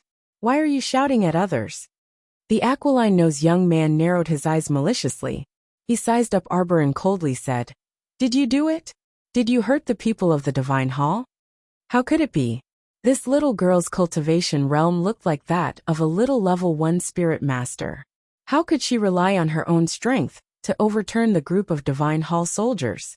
If Arbor knew this guy's thoughts, she would certainly tell him mockingly. Learn about the aura-concealing talisman. Walking outside, Jojo loved to act low-key. So what? Why don't you all grow a pair of eyes and not bump into me? Why did they have to go up one by one and get slapped in the face by Jojo? They deserved it. The people from the Divine Hall are honored guests of the Divine Prefecture. How dare you attack them? At this time, the priests of the temple finally came back to their senses. Looking at Arbor that was surrounded by the hook-nosed young man, a young priest swallowed his saliva, pointed at Arbor and said sternly, She is a sinner of God. This woman beat up the saintess of the shrine and killed so many disciples of God. She must be sentenced to death. Death penalty. Death penalty. He will be sentenced to death. The people in the Divine Hall roared with great emotion. The hook-nosed young man looked coldly at Arbor and pointed forward. Catch her. A large number of soldiers rushed forward from behind the man. Just as the fight was about to break out, a cold voice came from behind the crowd. I would like to see who dares to make a move. Fong Su waved his hand and rushed over with dozens of Greenwood guards. He punched the faces of the capital garrison soldiers. Several people stepped back in pain and covered their faces with their hands. They looked at Fong Su and his people angrily. The hook-nosed young man finally saw who Fong Su was. Chapter 2507. Commander Fong. His eyes narrowed. Why are you here? Fong Su looked at him with a fake smile. I think you're really blind. Can't you see that my master is here? Of course, the hook-nosed youth saw him. Behind Fong Su stood a magnificent and extremely handsome man. How could he not see him? It was just that he wanted to selectively ignore this person. Now that Fong Su reprimanded him with such a fake smile, he felt like his scalp was about to explode. The hook-nosed youth's neck stiffened as he turned his head to the side. When he finally met that pair of pitch-black phoenix eyes, his heart inexplicably thumped. The capital garrison is the responsibility of the Imperial Guard. Commander Fong, please don't bring the forest guards to casually intervene in this matter. The hook-nosed youth lowered his eyes and said coldly. Then, he raised his hand and ordered the Imperial Guard. Arrest him. Let's see how you're going to arrest him. Mo Lien interjected coldly and waved her hand lightly. On the eaves of Changle Street, tens of thousands of densely packed heads poked out uniformly. They were neatly dressed in dark purple heavy armor and held bows and arrows. They knelt on one knee and shouted in unison, Greetings, Your Highness the Crown Prince. Greetings, Your Highness the Crown Prince. The sound of the sea was like layers of rolling waves, rolling over and over. The entire Changle Street was filled with such a sentence that made people's hearts surge and emotions surge. How could the people on the streets of Changle Street stand still at this time? They all knelt down in unison. Their faces were dumbfounded, and they didn't understand the situation. They lowered their heads and kowtowed heavily. The Purple Forest Guards, the most elite team of the Ming Guards Battalion. They were actually in the hands of the Crown Prince. At this point, Fong Su finally caught his breath and heaved a heavy sigh of relief. Fortunately, I chose the right team early on. Haha, otherwise, I would be the one in a daze right now. The 7 teams in the Emperor's hands, red, orange, yellow, green, blue, indigo and purple, could be said to be the most elite troops in the entire Divine Prefecture. How many princes and heirs in the imperial capital coveted this force? The Emperor didn't give a single one. Sure enough, he gave it to his own son. His own son, even if his son had not been in the Divine Land for more than 10 years, so what? The great would give him everything he deserved. Feng Su was so excited that he took 2 deep breaths. His dog eyes lit up as he looked at his master's tall and straight back. At this moment, everyone felt that the crown prince's image was incomparably lofty, and everyone had to look up to him. The hook-nosed man also took a few deep breaths, and finally faced the situation in front of him. In fact, Emollien's existence was very eye-catching. It could be said that the hook-nosed man's first glance landed on Emollien. However, he didn't want to admit it. How could a good-for-nothing who hadn't been in the Divine Land for more than 10 years still occupy the position of Crown Prince of the Upper Divine Land? What ability did he have? What was his cultivation level?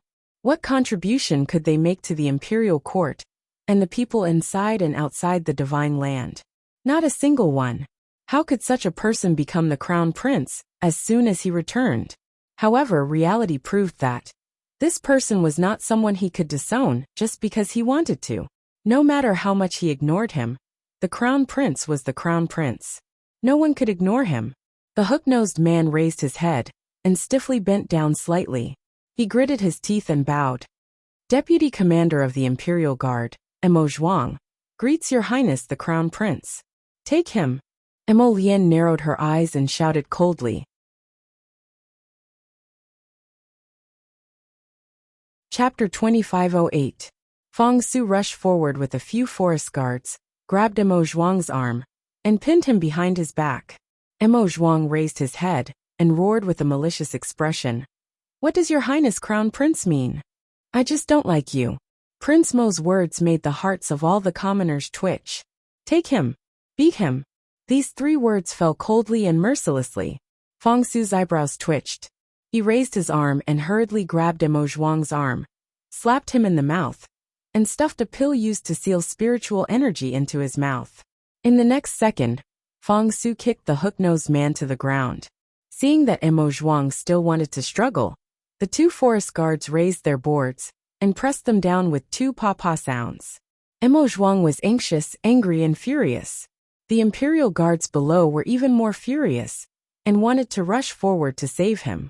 Emollien's cold words stopped everyone in their tracks. If anyone dares to disobey, kill. Kill. Kill. Kill. The entire Changle Street was filled with the roars of the Purple Forest Guards. The Imperial Guard shrunk their necks in unison and peeked at Her Highness in fear. Then they stopped. Pa. Pa pa. Pa pa pa. The sound of the boards hitting the ground resounded in the deathly silence of Changle Street.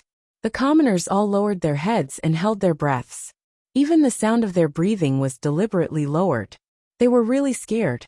The Crown Princess didn't even care about the Temple Emissaries group. And His Highness the Crown Prince was even more frightening. He didn't say anything, but once he did, he could easily decide someone's life or death. Both of them were people who stood at the pinnacle of power. They weren't people that small commoners like them could slander at will. Even if the temple emissaries spread rumors, it couldn't be spread through the mouths of these small commoners. Otherwise, with these 2 strict and arrogant methods, if they really wanted to pursue the matter, their entire families would die without a burial place. The only thing they could do was to keep their mouths shut and not talk nonsense like the disciples of the temple. After all, the divine halls could evacuate from the divine prefecture at any time, but they were still living on this continent and had nowhere to run.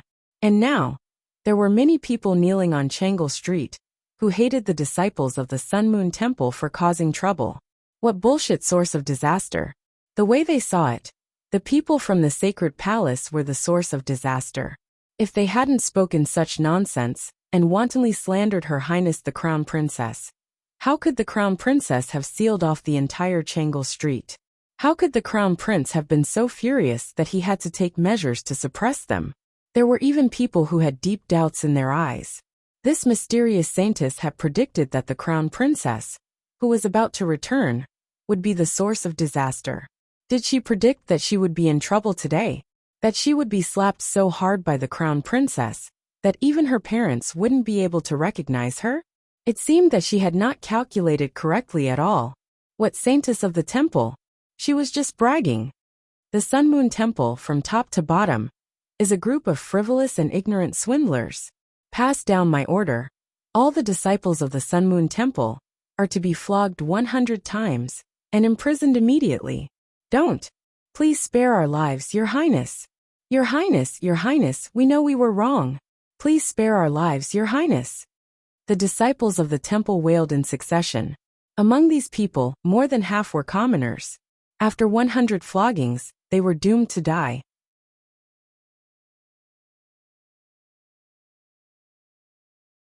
Chapter 2509. The young priest who had previously made a noise, fanned the flames, shouted slogans, and encouraged the ink pillars to catch Jojo and execute her. At this moment, he was hiding in the crowd like a quail, not daring to make a sound. But this didn't mean that Emolien was willing to let him go. He glanced over coldly, and his eyes were fixed on the young priest's body. Him! His slender finger pointed straight over. Emolien ordered with a cold expression. Pull him over! The young priest trembled like a disheveled quail in the wind.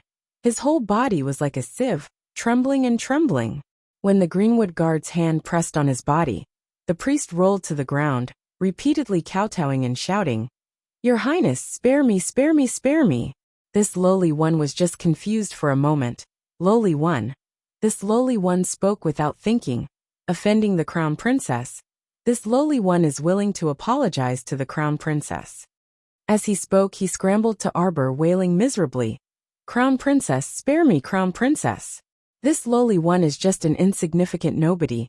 I simply can't enter your noble eyes. Just now, this lowly one spoke rudely. This lowly one can slap my own mouth. I beg the crown princess to spare this lowly one's life. As he spoke, the young priest reached out and lightly patted his face. With a cowering and wretched appearance, he kowtowed several times in succession. Xiao Mu expressionlessly glanced at him, before abruptly kicking him several feet away. Scram further away. Crying so ugly, you still want to gain sympathy? Kill him. This person was really hateful, hiding in the crowd, repeatedly saying things to incite the crowd's disgust, while he himself hid in the crowd and didn't show his face. A complete villain's behavior, incomparably disgusting. If he didn't kill him now, was he going to wait until the new year? Everyone, my crown princess. You're going against the heavens. His Highness the Crown Prince said. I don't like him, beat him. Their Crown Princess said. Crying so ugly, kill him. The two of you are indeed a perfect match. Both of them were equally capricious and reckless. And their actions were both so hot, that it was beyond one's expectations. The young priest was scared stiff. When he saw the greenwood guard come forward with a sword in hand, his whole body exploded with a frenzied rage, and he suddenly rushed towards Arbor. Demonis, I'll kill you. Halfway through his words, he was struck in the chest by a sword. What do you have to fight with her? You. Do you think you're worthy? Prince Mo's eyes were cold as he pulled out his sword. His eyes were cold as he watched the man fall to the ground, no longer breathing.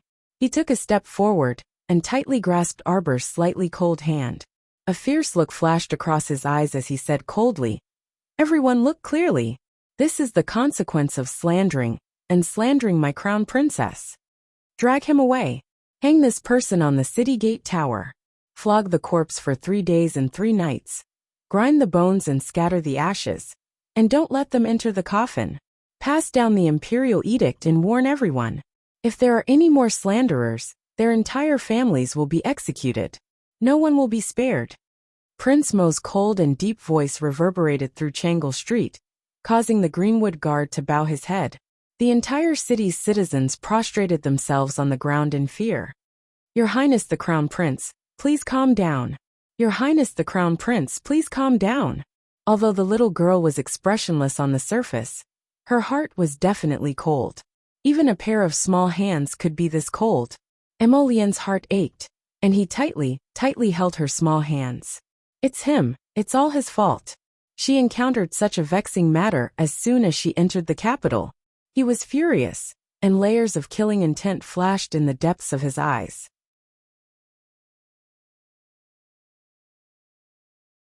Chapter 2510. When Hu Dequan saw the Crown Prince's current state, alarm bells went off in his heart, and he thought to himself, this is bad.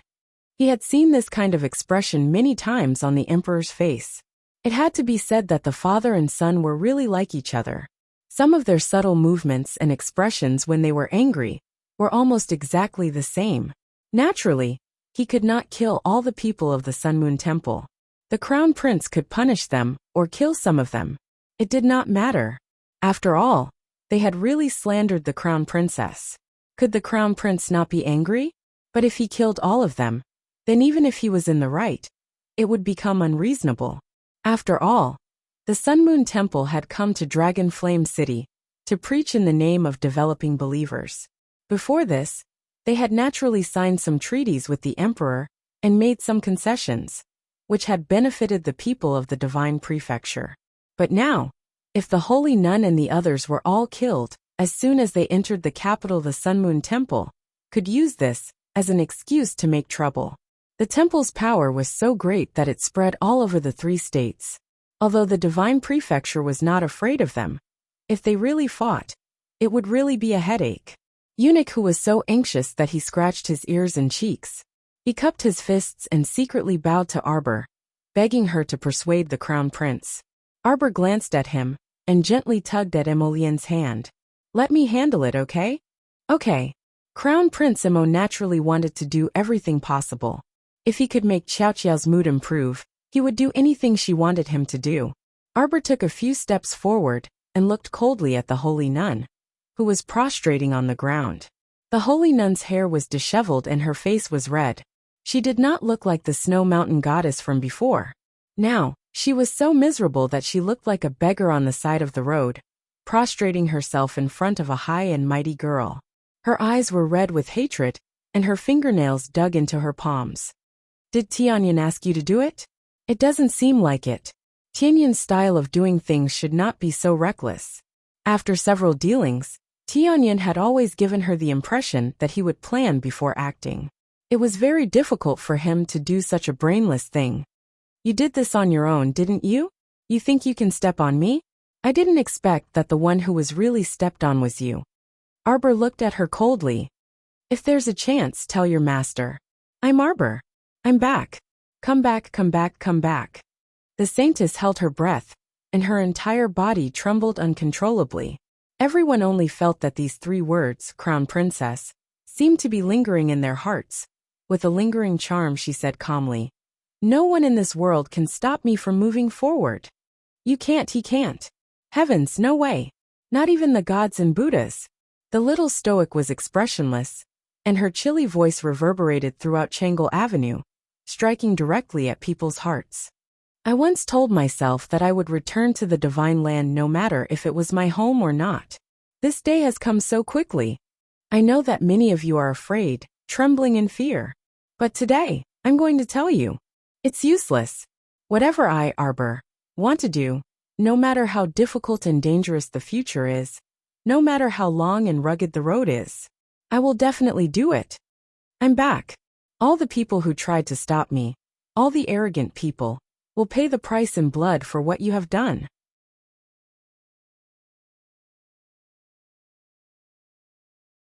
Chapter 25:11. The little stoic's tone was calm, and her every word resounded in everyone's hearts. Emolian really wanted to rush up and hug this little lady. He really couldn't bear to see her indifferent and contemptuous expression. He couldn't bear to see her erect a tall iron bastion and covered in thorns. He was used to seeing that lively little lady. He had clearly already pulled her out from under layers of ice and snow.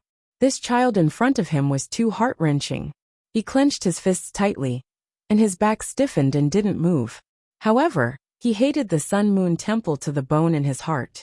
On the other side, Mu Xingqian was also still in shock. This was his first time seeing the little stoic calm and angry.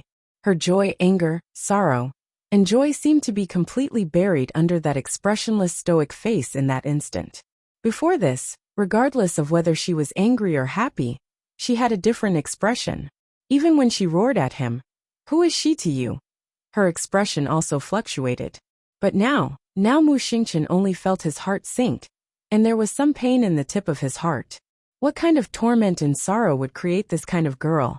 He didn't know why, but right now, he only wanted to bring this child home, properly protect her, love her, and not let her suffer the slightest bit of harm. Everyone silently hung their heads. They really wanted to look up at that little lady who shone like starlight. But they didn't dare to look up or make a sound. However, a faint trace of guilt rose in many of their hearts. On what basis could they wantonly open their mouths and casually slander others like this, saying that others were the source of disaster? Such a malicious reputation was pinned on a little lady who wasn't even 16 yet. Did this kind of temple really represent light and justice? Could it be that they didn't know what kind of harm this kind of accusation would cause to a person? They knew, but they still did it in the name of the 5 elements. If it weren't for the fact that the crown princess was powerful, wouldn't she have been slandered to death by them? Wouldn't she have suffered the condemnation and reviling of tens of thousands the moment she set foot in the capital? Shouldn't the crown princess retaliate? She deserved it. Shouldn't the crown princess fly into a rage? She deserved it. Shouldn't the crown princess send those who slandered her to hell? The commoners lowered their heads and felt that their hearts were heavy.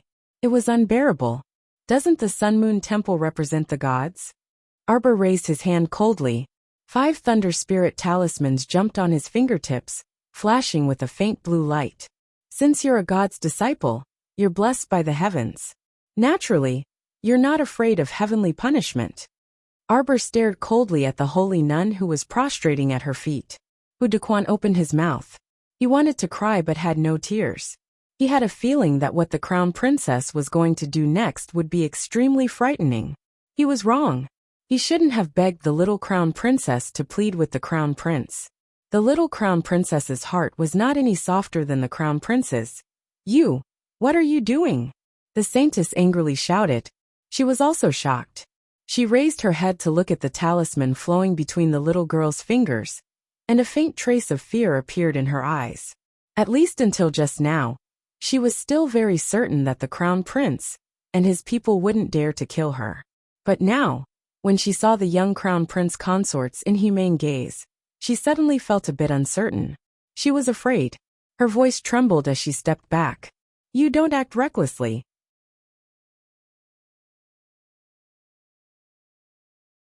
Chapter 25:12.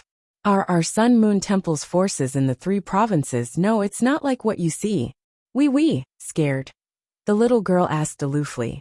Her eyes coldly stared at the beggar-like holy nun. What are you scared of? Aren't you God's emissary? Heaven will take care of you. Arbor said expressionlessly, and the lightning spirit talisman between his fingers suddenly leaped into the air.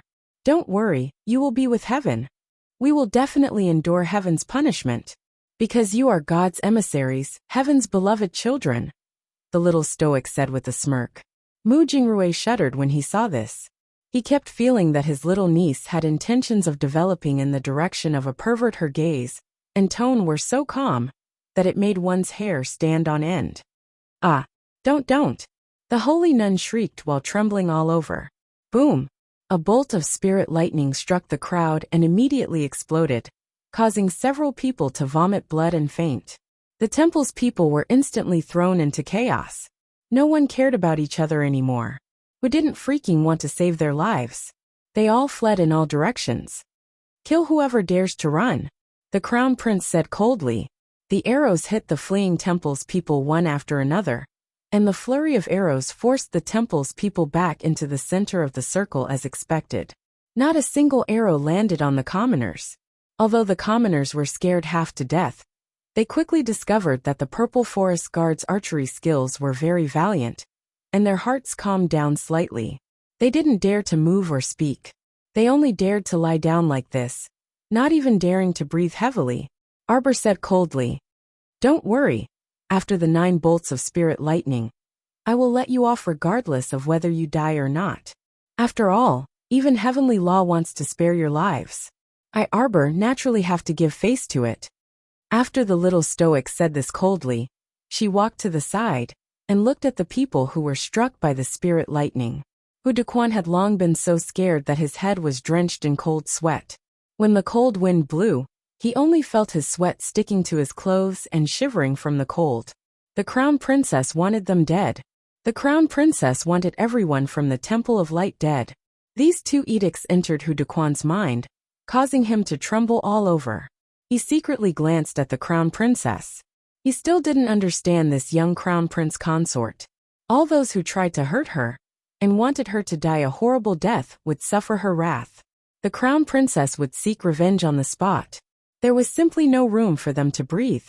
Hu Dequan's pupils shrank as he watched the weak ants struggling under the bombardment of the spiritual thunder. Naturally, he would report everything he saw today to the great emperor. Of course, he would report everything to the great emperor with respect and reverence.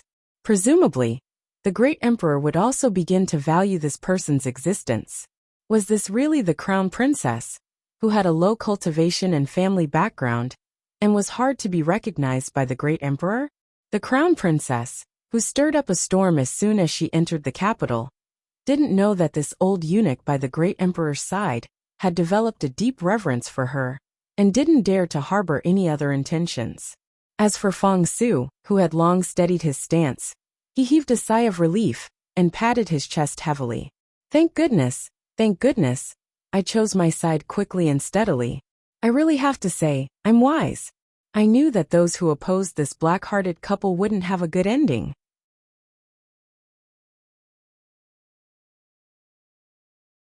Chapter 25:13. Boom boom boom boom. 5 lightning spirit talismans, each with 9 bolts of lightning, struck down at the same time. The sound of rolling and wailing on the field, under the lightning spirit talismans, continued for a long time.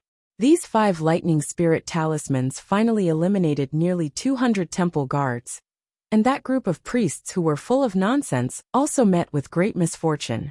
The remaining people, more or less, were struck by lightning, each of them holding their broken limbs, rolling and howling. The holy nun was the person who was heavily favored by the lightning spirit talismans. At this time, after the lightning strike, her whole body was like a piece of dead wood, stiff on the ground, not moving at all. Arbor swept a glance at her.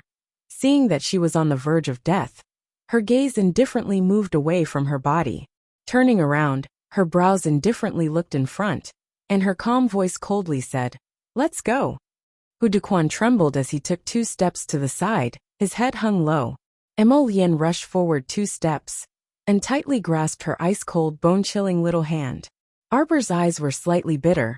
Looking up at the man in front of her, the corner of her mouth drew a cold arc, forcing herself to let out a somewhat angry smile. Emolian's heart trembled, suddenly ignoring everything. She stretched out her arms and pulled her into her embrace. Her slightly trembling hand gently stroked her little head. "If I don't kill others, others will kill me. If I don't resist, I will be like a withered lamb floating in the world, swallowed by the thick black fog bite by bite. But I don't want it to be like this. I just want to live well. Work hard to live. More actively than anyone else, to live. Even like this, it's not allowed. Emolian, this is probably my life." They continued to resist, and they continued to kill. Fight. Fight until the last moment of her life. No. Emolian understood this little fellow's current state of mind too well. Every time she killed someone, she would fall into a deep self-loathing mood.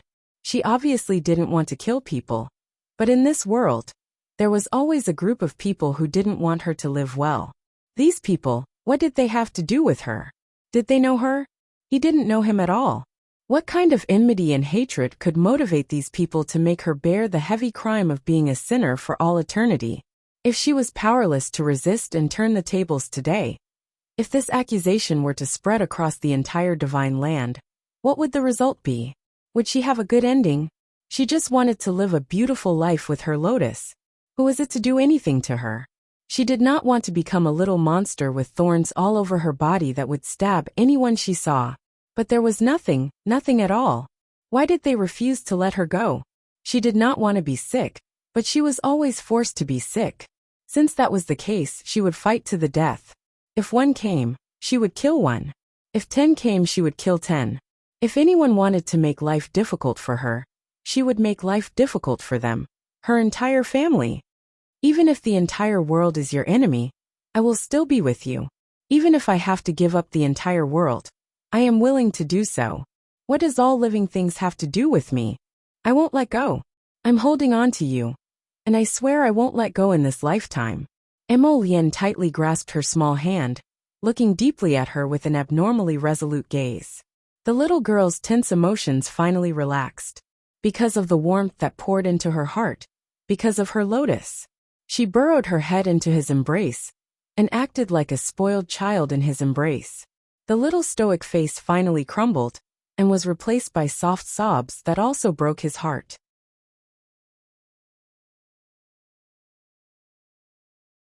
Chapter 25:14. It was good that she was in a good mood. Emolien's heart relaxed, and she raised a hand to gently stroke her hair. He turned around like a malicious spirit from hell, his expression cold and fierce as he pointed at the people from the temple. All of you go to jail. You can't leave without an imperial edict. Yes. Feng Su and the others didn't dare to say anything else. Knowing that His Highness the Crown Prince was in a bad mood, they hurriedly bowed their heads and answered in unison. Mu Xingqian moved, but Mu Jingrui abruptly pulled him back. Xingqian, let's go home first. We have to consider this matter at length. Jojo must be in a bad mood right now, so I think it's best if we don't show up. It had to be said that Mu Jingrui really had some self-awareness. He knew that the little girl didn't like their Mu family from beginning to end. He shouldn't make a move now and annoy the little girl. Mu Xingqian reluctantly looked in the direction of the carriage and arbor, his fists clenching and unclenching as he said coldly, "What's going on with today's matter? It looks like the Sun Moon Temple did it, but we still have to investigate the specific reason." Mu Jingrui hurriedly said, "Don't worry, I'll have someone investigate this matter. I'll tell you once there's news." On the other side, the Imperial Palace. In front of the table in the Imperial study, a middle-aged man with grave brows and a slightly pale complexion leaned against the back of the chair. There was a faint weariness on his face, but the corners of his mouth hooked up coldly. Hearing the news from the hidden guards, the man coldly glanced at Hu Duquan, who was kneeling in front of the desk. They returned to the Eastern Palace? Yes. Hu Duquan only felt cold sweat trickling down his forehead. The people from the temple have all been jailed? Yes. Hu Duquan felt his throat dry up, and his entire body involuntarily trembled slightly. The Divine Prefecture's Emperor's voice was very calm, but it felt like a storm was about to come. Absolute nonsense. The Divine Prefecture's Emperor slammed the table heavily. How many people from the temple have died? Hu Duquan shuddered. About 200 to 300 people died under the spiritual thunder talisman, and many were injured. After that, His Highness the Crown Prince threw them into the water dungeon. Because of their serious injuries, the water dungeon was ice cold, and they couldn't be treated. Half of them died. If you're so reckless, why did you only report it now? Was he the one who warned you? The great emperor didn't even need to think about it carefully. What a good son. The great emperor let out a long sigh and leaned back in his chair, looking even more exhausted. He waved his hand and said, "You may leave." Yes. Hu Duquan felt as if he had been granted amnesty and was about to leave. A familiar wailing sound was heard, and the old king of Jianping strode in with his short and chubby legs like a whirlwind from outside the door. He immediately fell to the ground and wailed dryly, "Your Majesty, I can't live anymore." The short wintermelon cried and howled. He threw himself to the ground, pounded the ground and howled. Then, he looked up with a particularly expressive face. "I really can't live anymore, Your Majesty. What's the matter? Get up and talk." The great emperor pressed his head with a headache, and his expression looked even worse. Although the king of Jianping's temperament wasn't very good, the Divine Prefecture's emperor always had a little more tolerance for this youngest brother. "The crown prince spanked my sons, but in public as soon as he entered the capital." The king of Jianping cried and wailed. "Does the crown prince still see me as his uncle? If the crown prince really can't tolerate my son."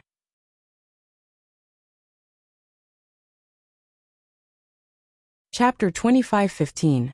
Then Your Majesty, please give this subject brother a piece of land, and let this subject brother take his family and return to his hometown.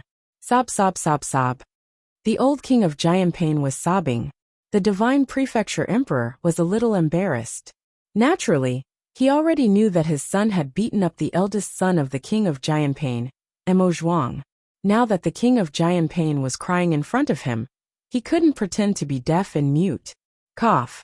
The divine prefecture emperor coughed lightly. This child Emolien is indeed a little insensible. But he just came back from a long journey. Perhaps he's not in a good mood. King of Jianpain. Jianpain, don't lower yourself to his level. The king of Jianpain was instantly a little angry. Your Majesty, it's the crown prince who won't let my Zhuang off. Moreover, putting aside the matter of Zhuang, my youngest son Emokuan, was also beaten up by His Highness the Crown Prince in Shentian Prefecture.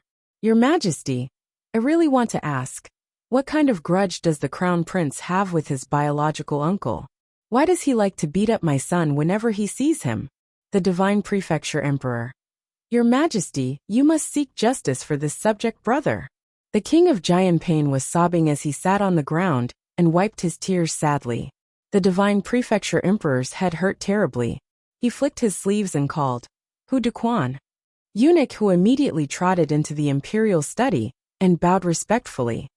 Your Majesty, go to the Eastern Palace and invite the Crown Prince over. Hu Dequan. At this time, the sky was already dark.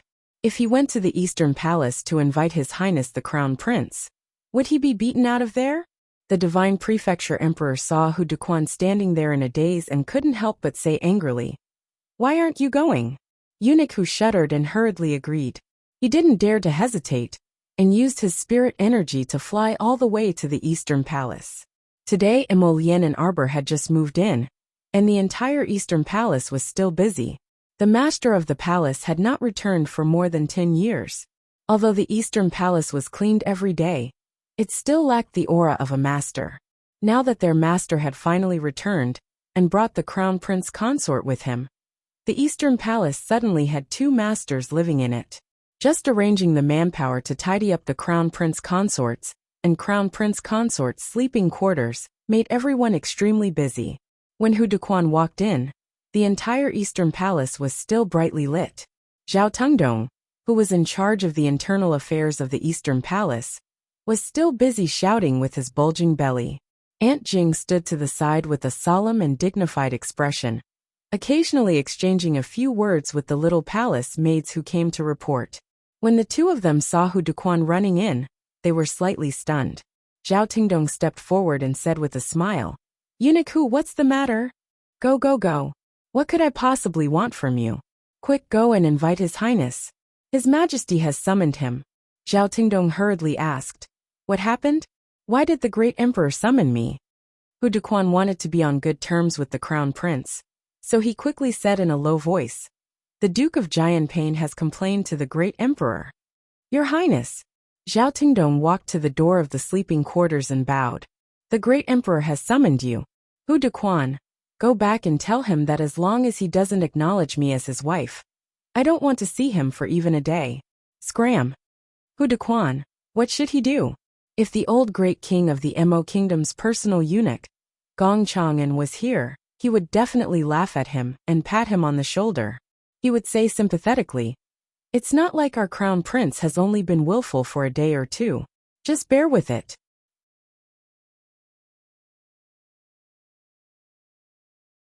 Chapter 25:16.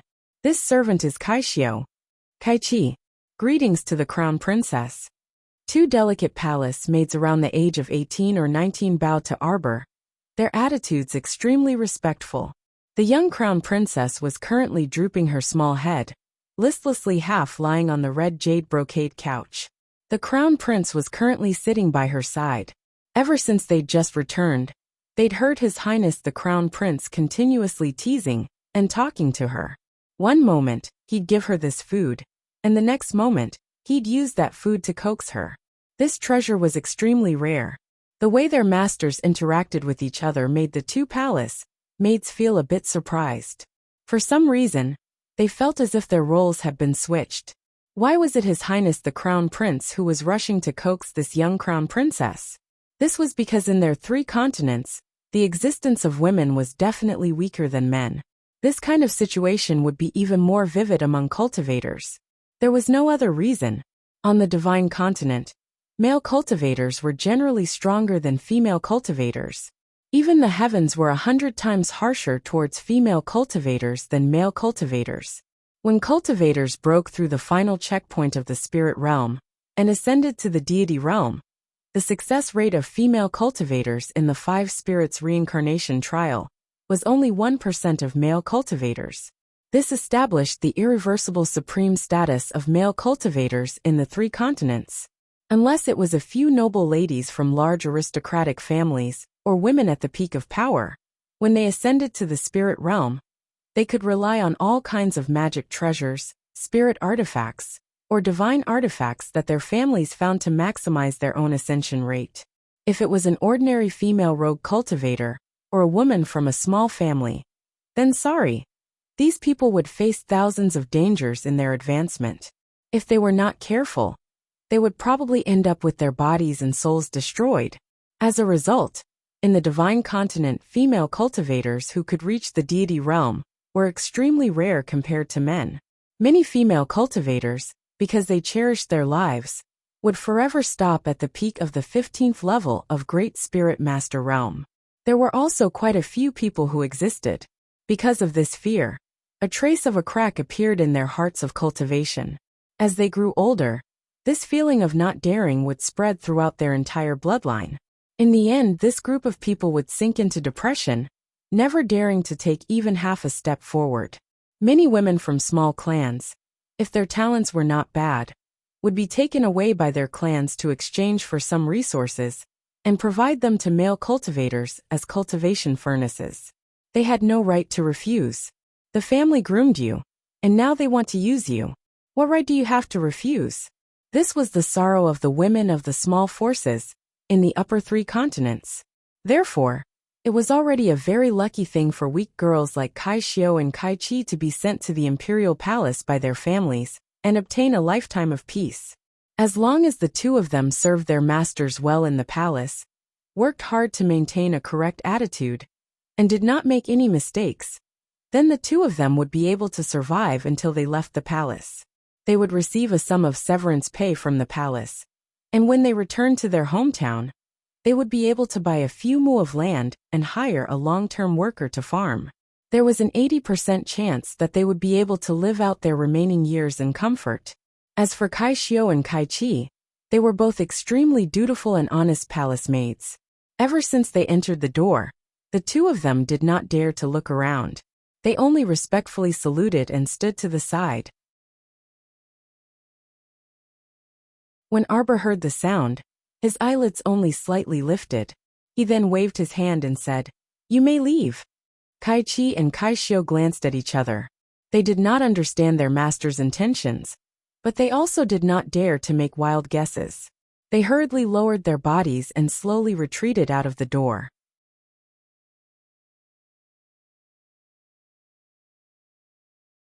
Chapter 25:17. Both of them felt uneasy in their hearts. They were afraid that they wouldn't be liked by the young crown princess. After all, judging from the current situation, the young crown princess was very favored by the crown prince. If she revealed any displeasure towards them, the crown prince would definitely dismiss them. The young crown princess looked very young, but they didn't know what her temperament was like. Looking at her indifferent attitude, could it be that the young crown princess was antisocial and not easy to get along with? Both of them didn't dare to make any wild guesses. After retreating, they stood guard at the door until Zhao Tengdong came over, bowed at the door of the bedchamber, and told them about the emperor's urgent summons. Both of them heard very clearly that the crown prince directly rebuked Eunuch Hu. Eunuch Hu's shoulders drooped, his neck shrunk, and he sighed as he left. However, Zhao Tengdong's eyes lit up slightly. It was as if he had discovered something incredible. This master of theirs who came from the 6 prefectures was truly willful. Kai Xiao and Kai Chi looked at each other and lowered their heads in silence, not daring to speak recklessly. Strictly adhering to their duties and not making any mistakes was their principle as palace maids. After that, the lights in the eastern palace were extinguished bit by bit. It was already late at night. After Eunuch Hu returned, the people waiting for news from all sides seemed to have quieted down. The emperor didn't send anyone else to summon them. The old King Jianping was comforted by the emperor, rewarded with many things, and left the palace in a huff. Today's matter quickly spread to the ears of the major forces, in and out of the imperial court. They were all shocked and horrified. Judging from the emperor's attitude towards the crown prince, it seemed that he was very indulgent. It seemed that the imperial capital was finally going to be overturned. The next morning, the warm sunlight outside the window climbed through the long wooden window lattice and shone into the bedchamber. The crown prince's bedchamber was naturally extremely luxurious and exquisite. Whether it was the table, chair, bed, cabinet, or even the small teacups and utensils, all of them were the finest in the palace. Just that red sandalwood crystal mysterious jade bed alone was something that the great emperor had ransacked the entire treasury. He didn't think that there was anything good about it, so he specially ordered people to use precious materials to forge it for more than half a year before he was able to forge it. This craftsman was a famous divine artifact forging grandmaster in the 3 prefectures. Then, he had specially made a bed for the crown prince. This was simply a waste of natural resources. Jojo lazed in bed until noon. When the sun shone through a curtain of pearls, agate and emerald beads and fell on her eyes, she slowly crawled out of bed. The little fellow stretched with all his might and raised his tightly clenched fists above his head. For a moment he froze there. She hurriedly put down her small hand and looked at the 2 girls kneeling in front of her bed with a puzzled expression. For a moment, her brain seemed to have short-circuited. "Who are you?" She hurriedly wrapped herself in the blanket and looked at them warily. She raised her eyebrows and asked, "Where's my husband?" "Husband?" She was referring to the crown prince. Kaixio's temperament was calm. She quickly stepped forward and kowtowed. "This servant is Kaixio. Kaichi." Greetings to the crown princess. Regardless of whether the emperor acknowledged this little crown princess or not, all the palace servants and eunuchs in the eastern palace, from top to bottom, all addressed her as the crown princess. Because of the crown prince's acknowledgement, who would dare to provoke him? It was just a title. There was no need to make things difficult for their master.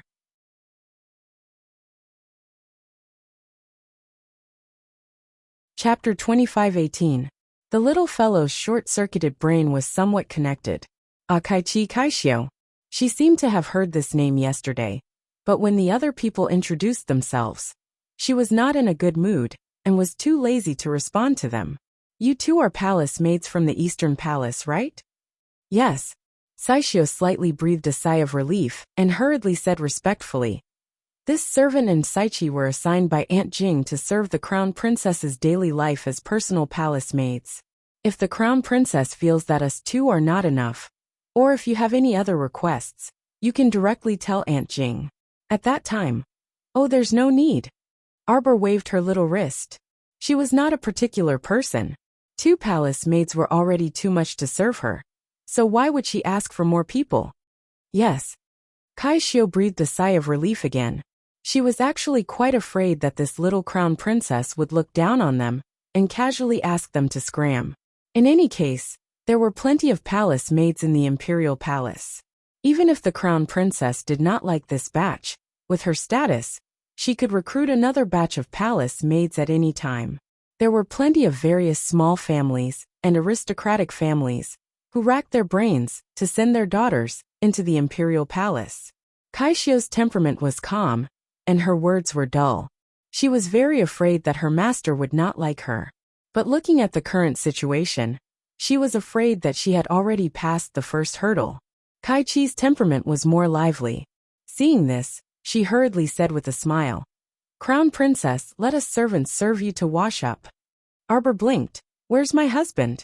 Kaichi hurriedly lowered her head respectfully and said, "You must be talking about His Highness the Crown Prince. His Highness went to the study early in the morning. Several old officials came to pay a visit to His Highness." "Oh." Arbor nodded her little head. She lifted the soft quilt and jumped down from the bed. The 2 hurriedly stepped forward and let the little crown princess wash up and change her clothes.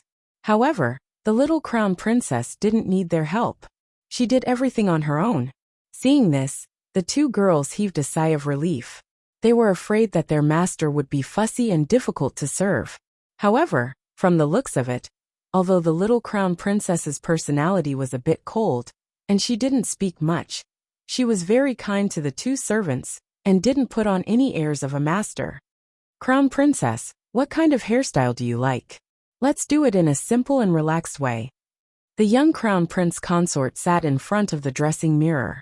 Her small, jade-like face seemed to be shrouded in a layer of pearl light. Her skin looked both delicate and fair, truly an indescribably beautiful sight. The two palace maids both inwardly inhaled. No wonder His Highness liked this Crown Prince Consort so much. She was truly too beautiful. In the entire upper 3 provinces, it would be difficult to find another girl who could be compared to the little Crown Princess. After thinking for a while, Kai Chi tied the little Crown Princess' hair into a cloud bun. Her technique was very skillful.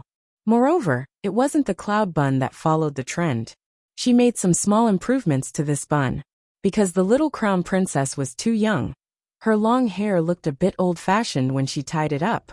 Kai Chi's modified bun made the 2 strands of black hair by her temples into 2 small braids that hung over her shoulders. This made the little fairy in the mirror look more lively and playful. Finally, she inserted the heavenly phoenix purple jade hairpin that the young Crown Prince Consort had chosen, and put on a pair of light purple beaded flowers on both sides of the hairpin. This way, a charming little beauty stood gracefully in the mirror. Kai Chi's dressing speed was very fast. The little Crown Princess was also very satisfied with this simple and elegant appearance.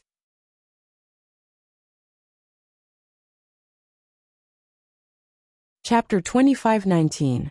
Seeing her expressionless face, Kai Chi's heart pounded. She braced herself and asked, Crown Princess, do we need to change it again? There's no need to change it. Very good. The little Crown Princess said with a stoic face. Kai Chi heaved a huge sigh of relief. She walked to the dozen or so large chests in the corner of the room and said, Crown Princess, these clothes and accessories were just sent over from the production room and the treasure room last night. Your servant hasn't had time to take care of them yet. There's also some furniture that will be sent over from the production room in the next 2 days. Crown Princess, what do you want to wear today? Kai Chi asked tentatively. The little Crown Princess waved her small hand. Anything is fine. Something simple will do. Kai Chi finally understood what was going on. It seems that our little Crown Princess likes to start simple. She doesn't want to do anything too complicated in the future. Arbor thought for a moment and said, I want to wear red today. She wants to wear a fiery red battlesuit. I'll kill whoever dares to cause trouble. Yes, Crown Princess. It's good that the Crown Princess is willing to state her request. Kai Chi quickly rummaged through the chests and found a dress made of red ostrich feathers and a white rabbit fur cloak. The red was like fire, and the white was pure. At first glance, the 2 palace maids were dazzled. Heavens! Who wouldn't like such a quick-witted and adorable young Crown Prince Consort? Crown Princess, the meal is ready. Please come this way. Sir Jojo followed the 2 palace maids out of the bedroom and went to the side hall to eat. Along the way, the palace maids and eunuchs they met all bowed their heads respectfully. They didn't dare to look around recklessly. Sir Jojo was somewhat satisfied. It seems that the management of the Eastern Palace is good in general. At the very least, Auntie Jing and Eunuch Zhao should be able to suppress these people with their authority. As long as they did not bother Jojo-sama, Jojo-sama would not care too much about them. Greetings, Crown Princess. Greetings, Crown Princess. Along the way, people bowed and saluted. Arbor just glanced at them and entered the side hall under the guidance of Kai Chi and Kai Xiao. The 2 round tables were already filled with food. Xiaomu found a seat and sat down. She furrowed her brows as she looked at the dozens of sumptuous snacks and side dishes on the table. Who sent it? The little Crown Princess asked calmly with an expressionless face. If Feng Su and Eunuch who were here, their hearts would definitely skip a beat, and they would cry out in alarm. The calmer this little Crown Princess was, the more expressionless her face was, the more restless her heart was. Kai Chi didn't know what was going on, so she bowed and said, It was Eunuch Li from the kitchen. He brought a few palace maids with him. The Crown Princess nodded. Call them over. Kai Xiao's heart skipped a beat. She smelled a trace of something unusual. Without waiting for Kai Chi to speak, Kaishio quickly bowed and said, "Yes." Then she quickly walked out of the door and whispered a few words to the two palace maids guarding the door. When she walked into the side hall again, she saw the little crown princess sitting at the table. She didn't even touch her chopsticks. Although she was expressionless, it felt like the pressure on her body had dropped a few notches.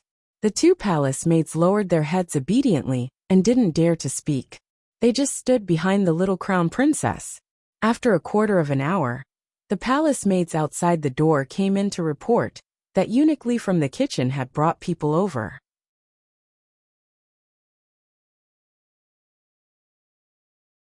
Chapter 25-20. Kneel outside, Arbor said coldly. The little palace maid was slightly taken aback, but she didn't dare to be negligent. She hurriedly went out to pass on the crown princess instructions. The little Eunuch Lee in the kitchen looked to be in his early 20s. His entire person carried a bit of a ruffian aura, and his eyes were always restless. After hearing this, the little Eunuch Lee couldn't help but be taken aback. A trace of displeasure flashed through his eyes. "Why? Kaishio, slap him," the little crown princess said calmly. Kaishio's heart skipped a beat, and her heart thumped like a drum. She knew who this little Eunuch Lee was. He was the third in command of the Imperial Household Department, the godson of the head eunuch, Eunuch Lee. Usually, when he went to the various palaces, there were many palace maids and eunuchs who flattered him to please him. For Eunuch Lee's sake, no one dared to be impudent to him. Everyone in the entire Divine Prefecture knew that after the Emperor and Empress fell into a coma more than 10 years ago, the Emperor didn't take in any more concubines. The entire harem was actually very quiet. Except for some nameless women who were forcefully stuffed into the harem by various small countries every year. The Emperor only had the head palace maid and outstanding talent as his companions. Everyone thought that the outstanding talent would probably one day become a concubine. But today, more than 10 years later, the outstanding talent was still only the head palace maid by the Emperor's side. The outstanding talent was nearly 40 years old this year, to be honest. Those unknown women who were stuffed into the harem every year might not even live as well as palace maids and eunuchs who had a little power. For example, this little Eunuch Lee could get whatever he wanted under the care of the head eunuch. Today, when he suddenly heard the crown princess say that she wanted to slap someone, even he was a little stunned. Slap. The little crown princess swept a cold glance at Kaishio. This glance made Kaishio's heart skip a beat again. She immediately realized that if she disobeyed the crown princess today, then she would no longer be of any use as a maid. Kaishio fiercely gritted her teeth, stepped out of the side hall door, and came in front of little Eunuch Lee. "How dare you?" Little Eunuch Lee's eyes almost shot out a poisonous light. He stared at the little palace maid in front of him like a poisonous snake spitting out a cold letter. She was just a little girl who was not recognized by the great emperor. The people in the Eastern Palace took advantage of the situation and called her the Crown Princess. Did she really think that she was the Crown Princess? Pa! Kaishio fiercely slapped little Eunuch Lee's face. This time, little Eunuch Lee's mouth was crooked. Little Eunuch Lee screamed. He was like an angry wild wolf. He raised his fist and punched at the little palace maid in front of him. Kaishio closed her eyes, calmly waiting for the arrival of death. This Eunuch Lee Jr. in front of her had a higher cultivation than her. She was merely a small level 8 mystic cultivator at the very bottom. In front of so many big shots, this kind of cultivation was practically negligible. However, after waiting for a long time, he didn't feel any pain. She opened her eyes and looked at little Eunuch Lee, who had a stiff arm and was standing in front of her like a clay puppet. His expression was slightly distorted, and her eyes widened in astonishment. Little Eunuch Lee was immobilized by the immobilization talisman, and naturally couldn't move. His clenched fist made cracking sounds, and he was powerless to resist at this time. What an imposing manner! You still dare to retaliate? The Crown Princess's cold voice sounded from inside the room. Beat him 50 times with the paddle before dragging him here to talk. You're tuning in to the Li Mei's Wuxia Whispers YouTube channel. We're so grateful for your support, and don't forget to subscribe to join us on this incredible journey through captivating stories. Your generosity through donations truly makes a world of difference, as it's the primary source of revenue that allows me to expand and enhance this channel for you. Thank you from the bottom of my heart for being a part of this adventure.